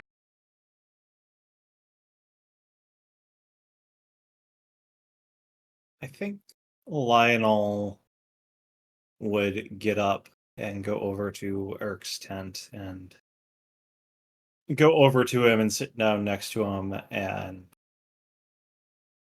kind of look at him for a couple minutes. He's just laying there with his armor still on.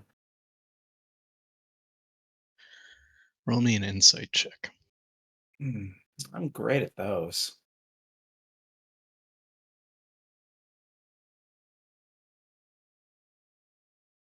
Okay. I got an 18.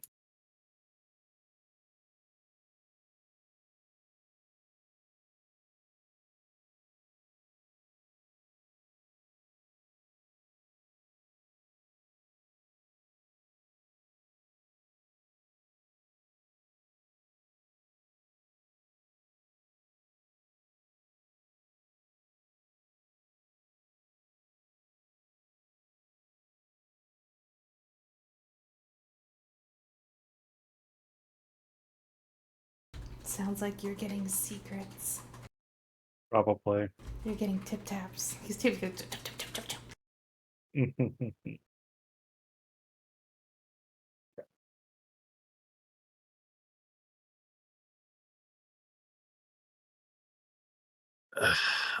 I think what Lionel will do is, because at this point, I mean, Urk doesn't seem like his normal self, and if he's doing that, I think he's more reminded like of one of his younger siblings at one point having done that, and instead of saying anything, Lionel just kind of sits near him and then just puts his arm or his hand on his back and just slowly begins to pat it and doesn't say a word to him and just lets him continue till he's ready to talk.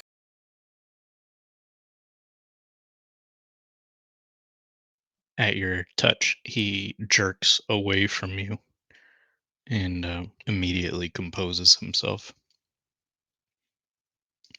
What do you want? Well, I wanted to come in and see how you're doing, and now that I see the state that you're in, do you at least want to talk about it with us? Considering we saw some weird shit. And I have an inkling.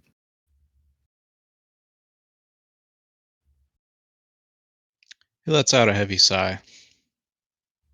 He nods. You don't have to if you don't want to, but it might help. It'll at least allow us to understand you better. Irk doesn't have anything to hide. Okay. But let's go talk to the others too. Okay. No. Go ahead.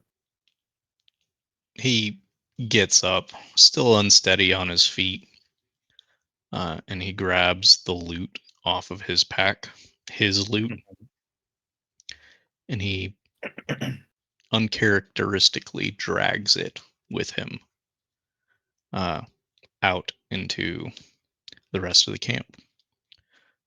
Thorn and Reginald, what you all see as Irk emerges from his tent. His eyes are puffy. There's snot running down his snout. It's very clear that he was either sobbing uncontrollably or in some form of distress to leave him like this. But he finds you all and brings you all to the campfire, and he sort of sits across from you all. And he doesn't look at any of you. He almost looks ashamed as he's sitting across from you. But he will simply start talking. Now, I apologize for this upcoming exposition. I know the sound of my voice is grating, but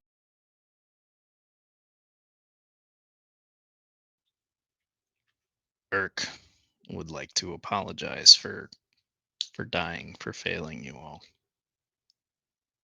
Irk was not Irk. Irk was he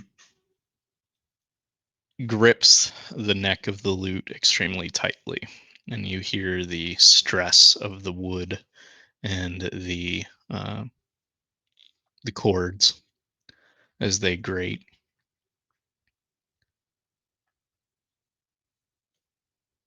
Irk doesn't want to talk about gods because Irk doesn't want to disrespect anybody. But gods have been controlling Irk. Irk is not from here. Irk is from the far away. Not a place worth going, worth remembering. Loot is from memories forgotten and blood dried.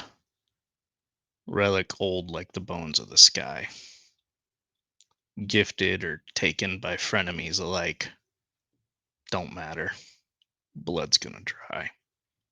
The young don't know why. I don't know why. Only that dad said to do great things. Then he died. Miss dad, miss mom, miss family.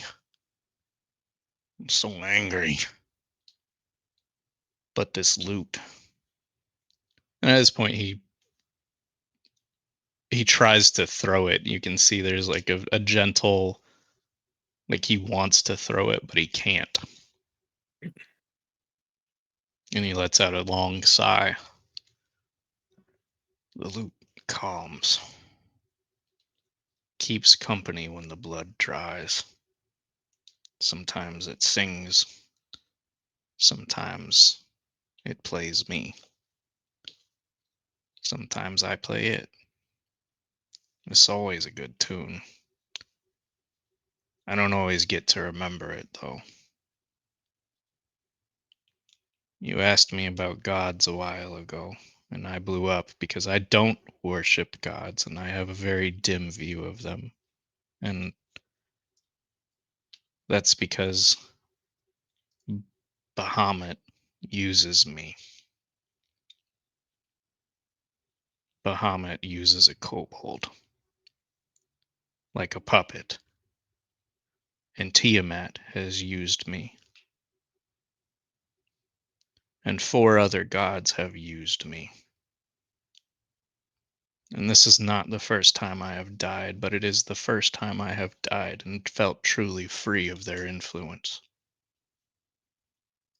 And there's no voices, and there's no more songs, and there's just silence, and it's so insanely welcome and insanely lonesome. And I know I have you all to thank for it. And I don't know what you did. And I'm sorry I died. And I'm sorry I can't promise you I won't die again. And I'm sorry that I bring the curse of gods upon you. I'm still going to kill Tiamat for killing my family. I'd like to do it with you all, though. If you'll still have me.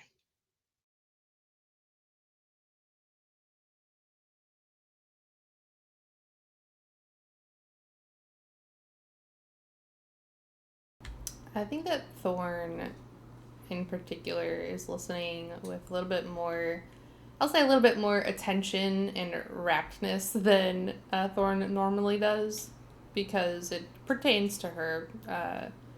It pertains to her in a really particular way, because Thorn loves her god. Thorn has no qualms with her god. But I think she listens kind of like quietly, but attentively. And at some point during that, I think she begins to make a plate of whatever she has gathered, like the rabbits and the berries and stuff. And after he's done, she'll get up and she kind of goes over and sits next to him and hands him the plate.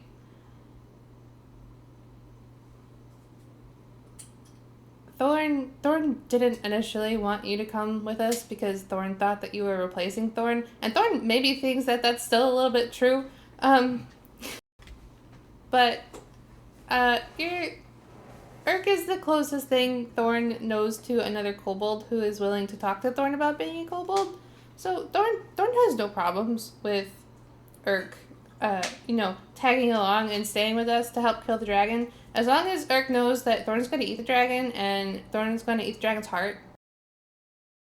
So you can't eat the heart because we have to take it back. We have to take it back to Thorn's brother.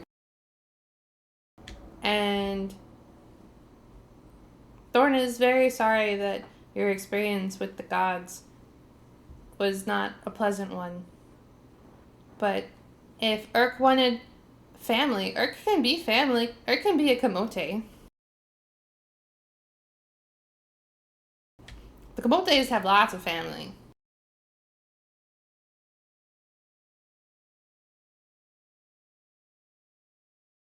The hint of a true smile tugs at the corners of Urk's mouth.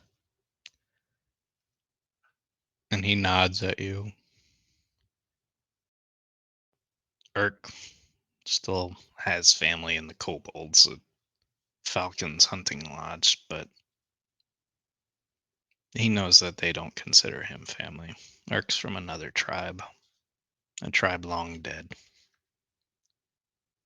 But Urk has already defended the Camotes. and would proudly do so again, whether they consider him family or not. And he smiles at you, a teethy smile. Besides, Urk is already a part of your shield. She just narrows her eyes at him. I was gonna say he did in fact inscribe. She kind of like shrugs and she'll stand and takes up a little bit of a like I don't know what else to call it, but like a power pose, like a superhero pose.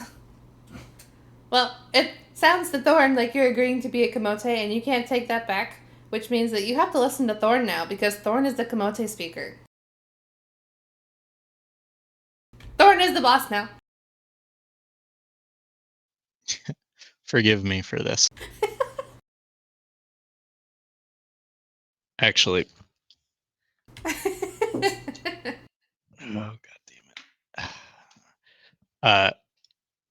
Urk looks up at you because he's still sitting and you are now power posing over him.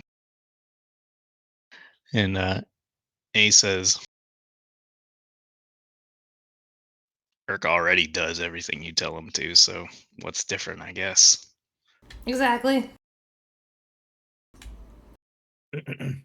But you're only one of the three, so if it's okay with you, I'd like to get their opinion too, speaker. Thorn looks at the others. Well, Urk, I I can say that your inception into this group was, well, Plotted. unique, Plotted. let's say.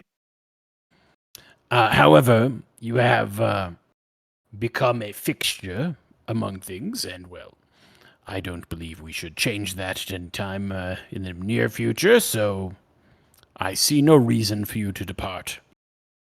Whether you feel that you are a liability or not, that is not my concern, simply because we are better together as a group than we are individually.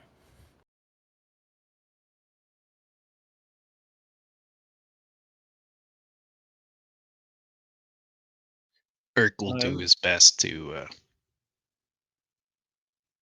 keep you safe. Flappy Robe Man. He will billow his cape just for Urk. I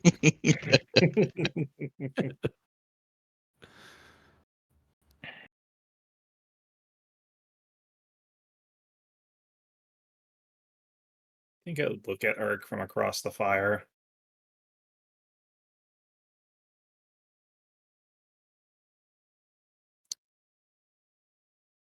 If we didn't want you to continue fighting with us, we wouldn't have so delicately shoved your soul back into its body. Urk unconsciously rubs his now bruised chest. I understand what it's like to be a tool or a pawn for something bigger than you and not wanting to be a part of it and not caring for it. But you've broken away from it now. You can make your own choices. And as much as that new loneliness you have is comforting and also scary, you can make your own music now and choose what to do with it, Urk. If that is to kill Tiamat with us, then, or at least one of her brood, then that is what we will do. You're still helpful, and you started the journey with us. You sure as hell better finish it. And I look to Thorn really quickly, and no one is being replaced. Get that notion out of your head. You brought in another kobold to shoot things. Thorn can shoot things. Thorn shot him. Thorn didn't even look at him. Who's the one who didn't believe she was a kobold until very, very recently? Thorn's not a kobold. You're Then not. why did Thorn say she was just a kobold? Thorn is lizard folk. She strikes another power pose. I turn back to Urk. Family is what you make of it, and friends can be just as much a part of that family. You just gotta decide what you want to do, Urk.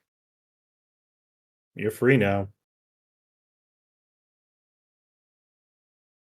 Well, I guess I am. So I'll be staying. Get used to me. Any farts? It's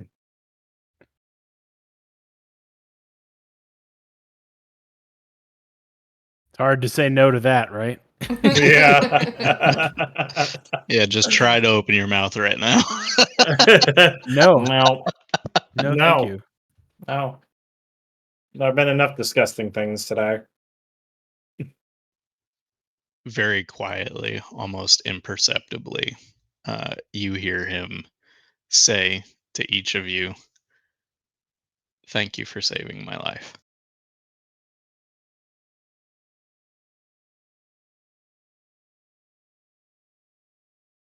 But after being significantly drained of emotions at that point, he will retire to his own tent. The flap hangs open if anybody wishes to converse with him further. However, he will be taking a long rest tonight. There will be no watch from Urk. Thorn will take the first watch. I can take the second. Very well. Is Reginald taking a watch? I feel like he'd take a later watch because he can do his 4 hours of meditation and then be good. So All three of you, please roll me a perception check. yes. God damn. The I'm gonna darkness burn one of is my here. I'm gonna burn one of my lucky dice. Please do better. We'll see. Thank I you for did. doing better. I'm taking the second one. um, Jesus. So Lionel or Thorn takes the first watch. Thorn, you notice, you get the feeling that you're being watched, but nothing actually approaches, and you don't feel threatened. You notice that there is definitely something or someone, some presence, maybe on the edge of the woods, maybe around the hill, that is interested in your party, but not interested in a way that feels threatening. Um, it is your choice to investigate the matter on your watch or not, but you will be doing so alone unless you rouse anybody else.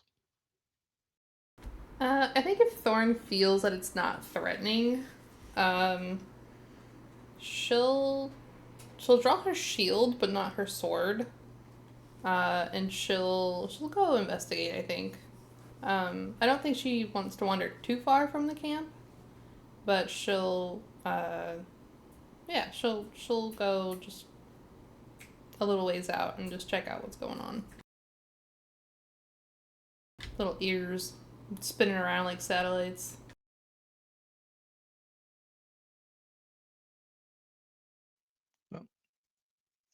Please roll me another perception check.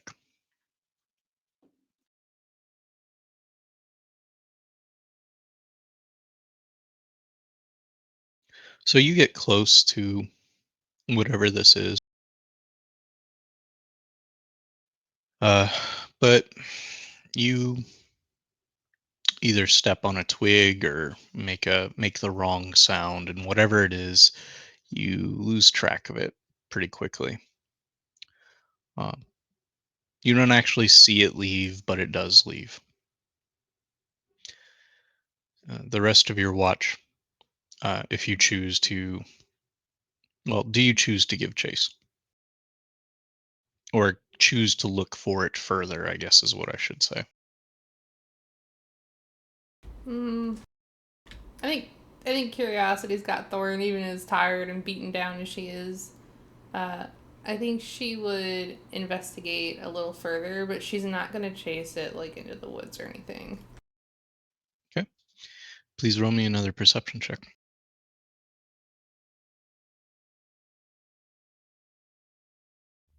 So you come up and you maybe circle around the edge of the hill, and you're being a little bit quieter this time. Your camp is on the other side. You noticed that there were sounds or eyes, maybe, but you round the corner and you find what looks like is another band of kobolds. Um, a few of them have spears. In total, there's at least 10 that you can count. They're all wearing uh, cloths around their feet to be stealthy, and you can tell that they're definitely trying to navigate around your camp without being seen.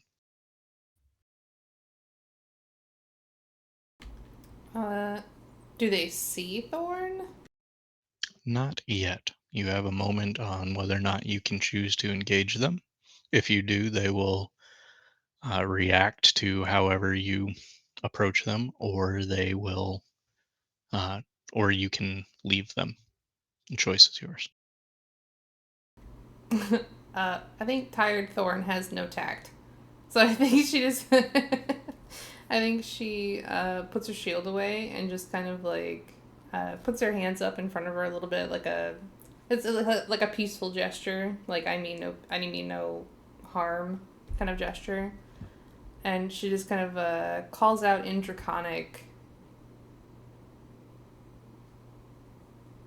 What would Thorn say in this situation?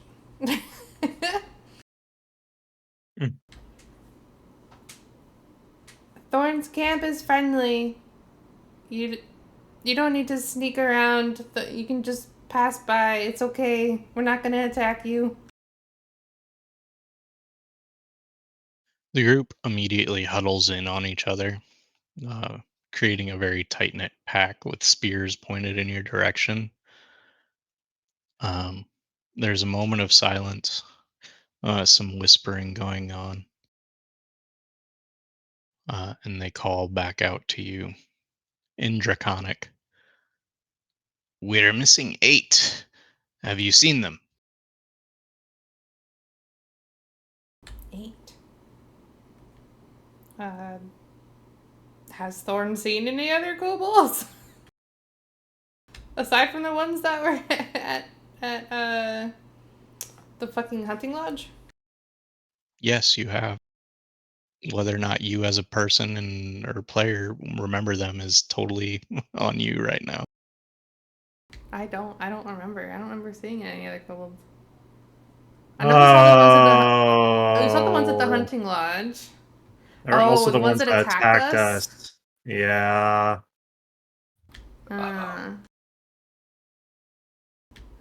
Thorn's ears kind of flick a little bit, like they pin back briefly and then flick back up.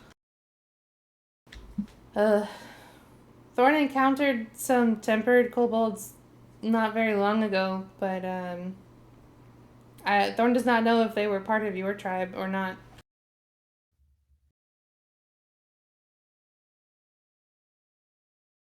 There's murmurs and uh, are you alone?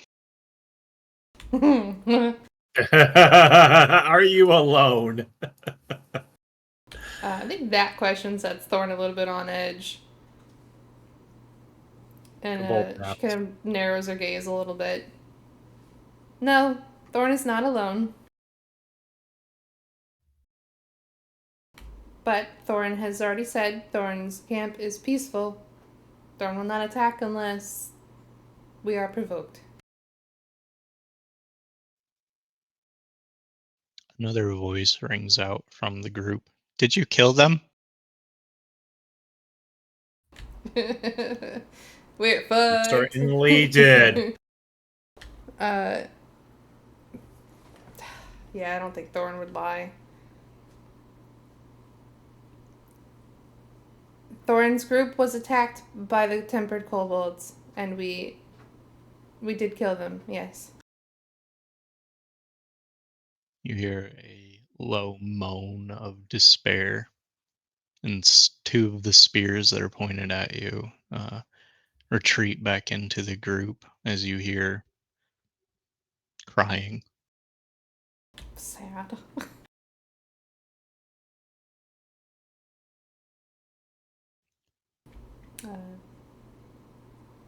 Thorn just stands where she is for now. Thorn is very sorry that it came down to it, but Thorn had to do what Thorn had to do to protect Thorn's people.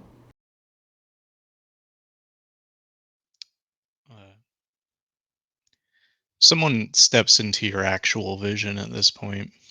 Um, a tiger patterned kobold with orange scales and black stripes.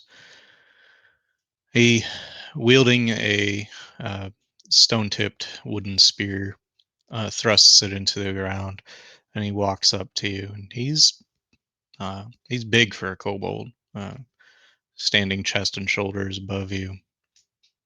And he looks down at you, and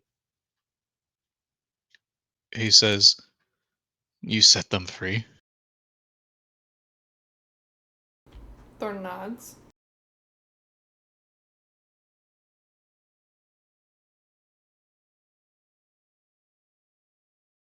And there were 8 of them. Does Thorn remember that there were 8 of them? I'll let you roll for it. Fuck. Okay. What am I rolling? History. When I need a nat 20, I don't get one. You don't recall the exact number. It was nighttime. There were a bunch of them, and you didn't kill all of them. Several of them died in flames. I think Thorn kind of like is struggling with it and kind of like tilts her head for a moment this way and then that way. Thorn cannot recall the exact number, but there were many, yes. Can you tell us where? I,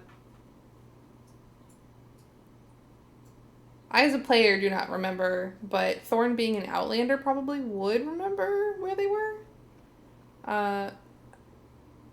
Do you have a map? Thorn can point on a map. He looks over his shoulder and says, "Bring the map." And there's a bit of shuffling as one of them runs forward with a hand-drawn map of the Sword Coast that is completely and utterly incomplete. The northern half of the Sword Coast is complete on this, but everything south of the Tribord Trail is totally unmarked. So Fandalin's not marked, Umbridge Hill isn't marked, which is where the battle took place, and nothing south of this point is marked.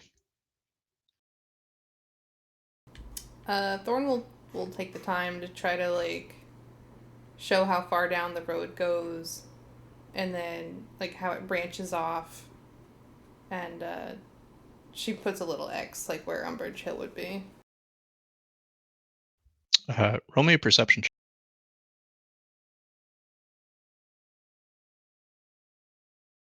Nice.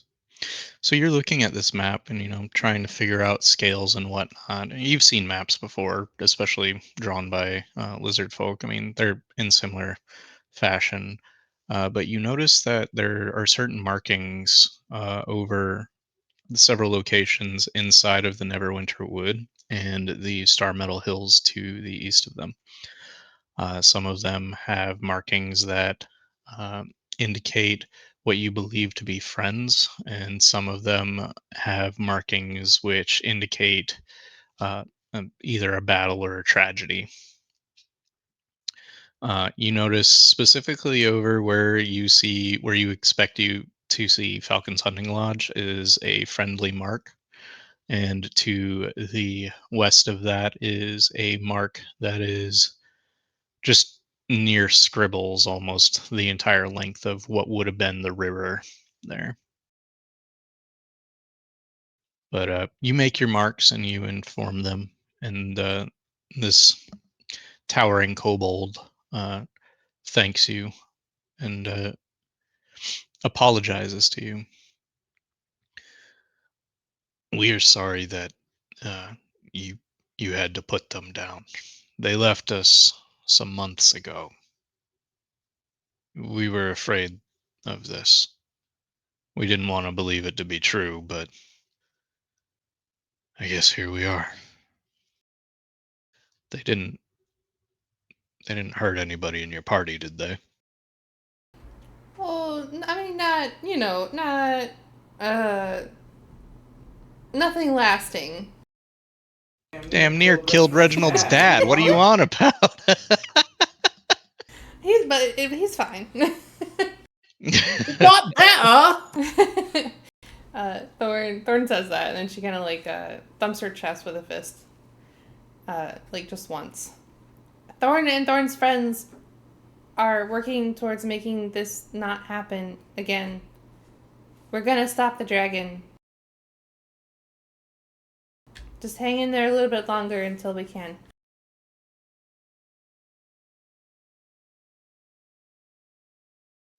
uh, the kobold mimics your chest beating and says, "Okay, we will attempt to Okay. keep doing this." Thorn nods. Sometimes the tempered can be brought back with memories and ties and of family and friendship, but it's not always guaranteed. Sometimes they're too far gone. But spread the word, I guess. We're trying to minimize casualties as much as possible. There's a moment of silence where he looks at you intently, and he looks over his shoulder and yells, "Orshnar!" Uh, and the air grows chill as you hear another set of pit pat thump thumps um, charging your way, and you see a similar kobold to the ones that you have slain. Um, the would-be horns on his head are encased in ice, as is his skull. He wears a breastplate of frozen armor, and he looks at you with a wicked grin. And the towering kobold that you greeted you originally says, "They're never too far gone. Just get more fight in them than it becomes worth to try to save." But good luck. And they both turn and walk off. And the group winds up cresting the hill. Lionel and Reginald, if you all are light sleepers, you will hear the party of roughly a dozen kobolds walk past. Lionel If you're not, occasionally then you keeps don't them hear it. on watch. So say the only reason Lionel would hear them is if it's close to his watch to take over. Otherwise, he's asleep. He's not. Yeah, light I feel like Reginald really wouldn't be. He would basically just be like, "Nope, we're good." I think Thorn just gives him a nod and returns to the campfire and just kind of curls up next to it and continues her watch. Very well. Well, your watch comes and ends. or comes to an end. I believe Lionel is up next. Yep. Lionel, you get past the torch and start doing your rounds around camp, and you as well experience a event. Please, you rolled a 15. As you're roaming around, a centaur approaches your camp. Thorn wants that event. You're not allowed to Tracy's. try and fight it.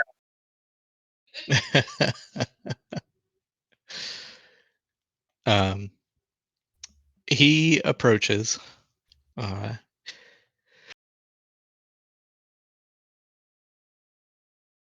And he actually hails you and says, "Hail there, friend. Have you a moment to speak?" Hail, and I do. Lionel is very confused. The towering centaur has deep brown skin and almond-colored eyes as he enters the torchlight and approaches you.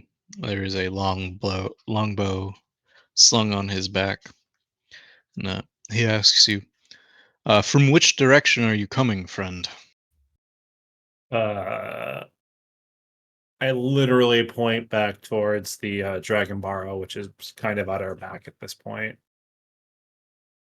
I don't take it you've traveled from the wood, have you? No, we actually didn't wander into the wood. Why? Yeah, I was curious of its state. I was driven from my normal hunting grounds by orcs some weeks ago, and I'm reluctant to return as they are not ones to take prisoners. As far as I'm aware, the forest itself, I don't know how much better it has gotten. The last time that we were in there was, I want to say, a week ago or two. Do you know of Falcon's Hunting Lodge? The centaur gives you a nod. We were there, and it was attacked by the dragon that has been terrorizing the area as of late. And although many of its inhabitants have left, there are still a few kobolds there, along with Falcon himself, trying their best to repair the lodge and make it a haven for those that can't necessarily make it to Fendalen or towards Axholm now, which is where that town is taking shelter. But I Ah, don't know the actual state of the forest. you say you're familiar with Falcon Hunting Lodge. Would you then perhaps be familiar with the woodland manse nearby? Yeah, slightly, Well, but not overly. I had heard that the orcs' leaders, these cultists of Talos, had taken up refuge in that manse. And seeing as how you all are a capable looking band of adventurers, maybe you all could clear it out for me. Yeah, that's what I was thinking too. Um, if it's the manse that you're referring to, which I think that you are, we actually had to deal with those orc cultists for a different reason. They had taken some of the residents of Connieberry hostage and Butterskull Ranch and had the idea to use them as sacrifices to try and summon forth their god or an avatar of it. So we have probably slayed several of their leaders, if not the head of the cult itself. What I recall, they exploded into a pile of goo after a lightning bolt struck them, and a giant electrified boar avatar appeared, which was then also slain by a very big lizard folk. Well, that is Yeah. quite the tale. I will have to investigate this myself. Uh, Thank you for your time. I would just be careful since I know not what the influences could be in the forest of the white dragon. There could be stray kobolds or other dragon like folk that could fall under its tempering. If you do make for there, I suggest going to Falcon's Hunting Lodge, and if you are not familiar with him yourself, let him know that Lionel, Reginald, and Thorn sent you. He leans down and takes a long, careful look at your face. And which one are you? I am Lionel. Well, thank you, Lionel. I shall take your advice. I wish you well. And as strangely as he arrived, he turns and leaves.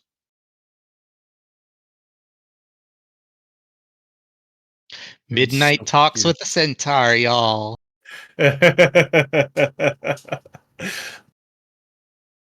I am so confused right now. You just gave a fake creature your name. That's not good. We'll find out. Fae are weird. They either help or hinder. Let's hope this one doesn't hinder. Also, centaurs aren't fae. Yeah. Are they not considered fake? They No. are actually considered monstrosities. Oh, that's even worse. Yeah. Ah, But yeah, I will. When it's Reginald's turn, I will play telephone and relay to him. Thorn mentioned that a group of kobolds stopped by, and they were looking for the ones that we had slain, and Thorn had already talked to them. Also, a centaur stopped by and talked to us. Talked to me. He wanted to know about the state of the forest. I told him and pointed him to Falcon's Hunting Lodge for further inquiries. It's been a very weird night. Lionel just killed Falcon, like for good this time though. That That centaur is gonna take his entire herd and fuck over the hunting lodge. Good job, Lionel. Thank you. 10 out of Listen. 10. It's better than having a roving kobold army suddenly, you know, There was a tempered dozen. and then going all over the place. It's fine. But I will inform Reginald of the happenings and just be like, just be on the lookout for things. Things are weird this evening. Very well. It's a bit odd, but yes. Okay, I will keep my eyes open. I'm going to go sleep now. Good night. Goes into the tent that Urk has and just lies down on the bedroll and then is immediately out. Reginald, your watch passes without incident. You fucker! Yeah, no centaurs, no weird kobold parties, no nothing. Just I will say that throughout your watch, you occasionally see witch lights over the Dragon Barrow, but they do not approach you. So, fair enough. if it's all right with everybody, I'd like to end there. And we'll Sure. awake next session in the morning. And hopefully go kill Okay. ourselves a dragon. Am I okay to hit Indeed. the long rest button now? Yeah. Okay. Can I do it now? I will forget. Let me get my hit points. I will go into the fight next time with no HP and spell slots missing and be very confused. I would also encourage each of you to hit that level up button. Whoa! Yay! Yeah, It's been a while, hasn't it? a little Mhm. bit, a little bit. It happens with milestone leveling up, though, but it's always a good Yeah. thing. First It's few intro- levels are hit, and then you just plateau, and then you hit another one, then you plateau. It's just like real life. Fuck. Mhm. Oh. Ability to come up with a solution under pressure.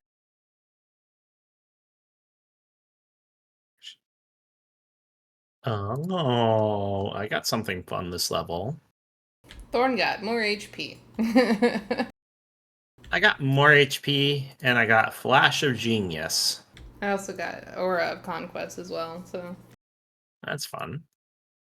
Debating if I go with level in sorcerer and gain sorcery points, or if I put another level in wizard. mm.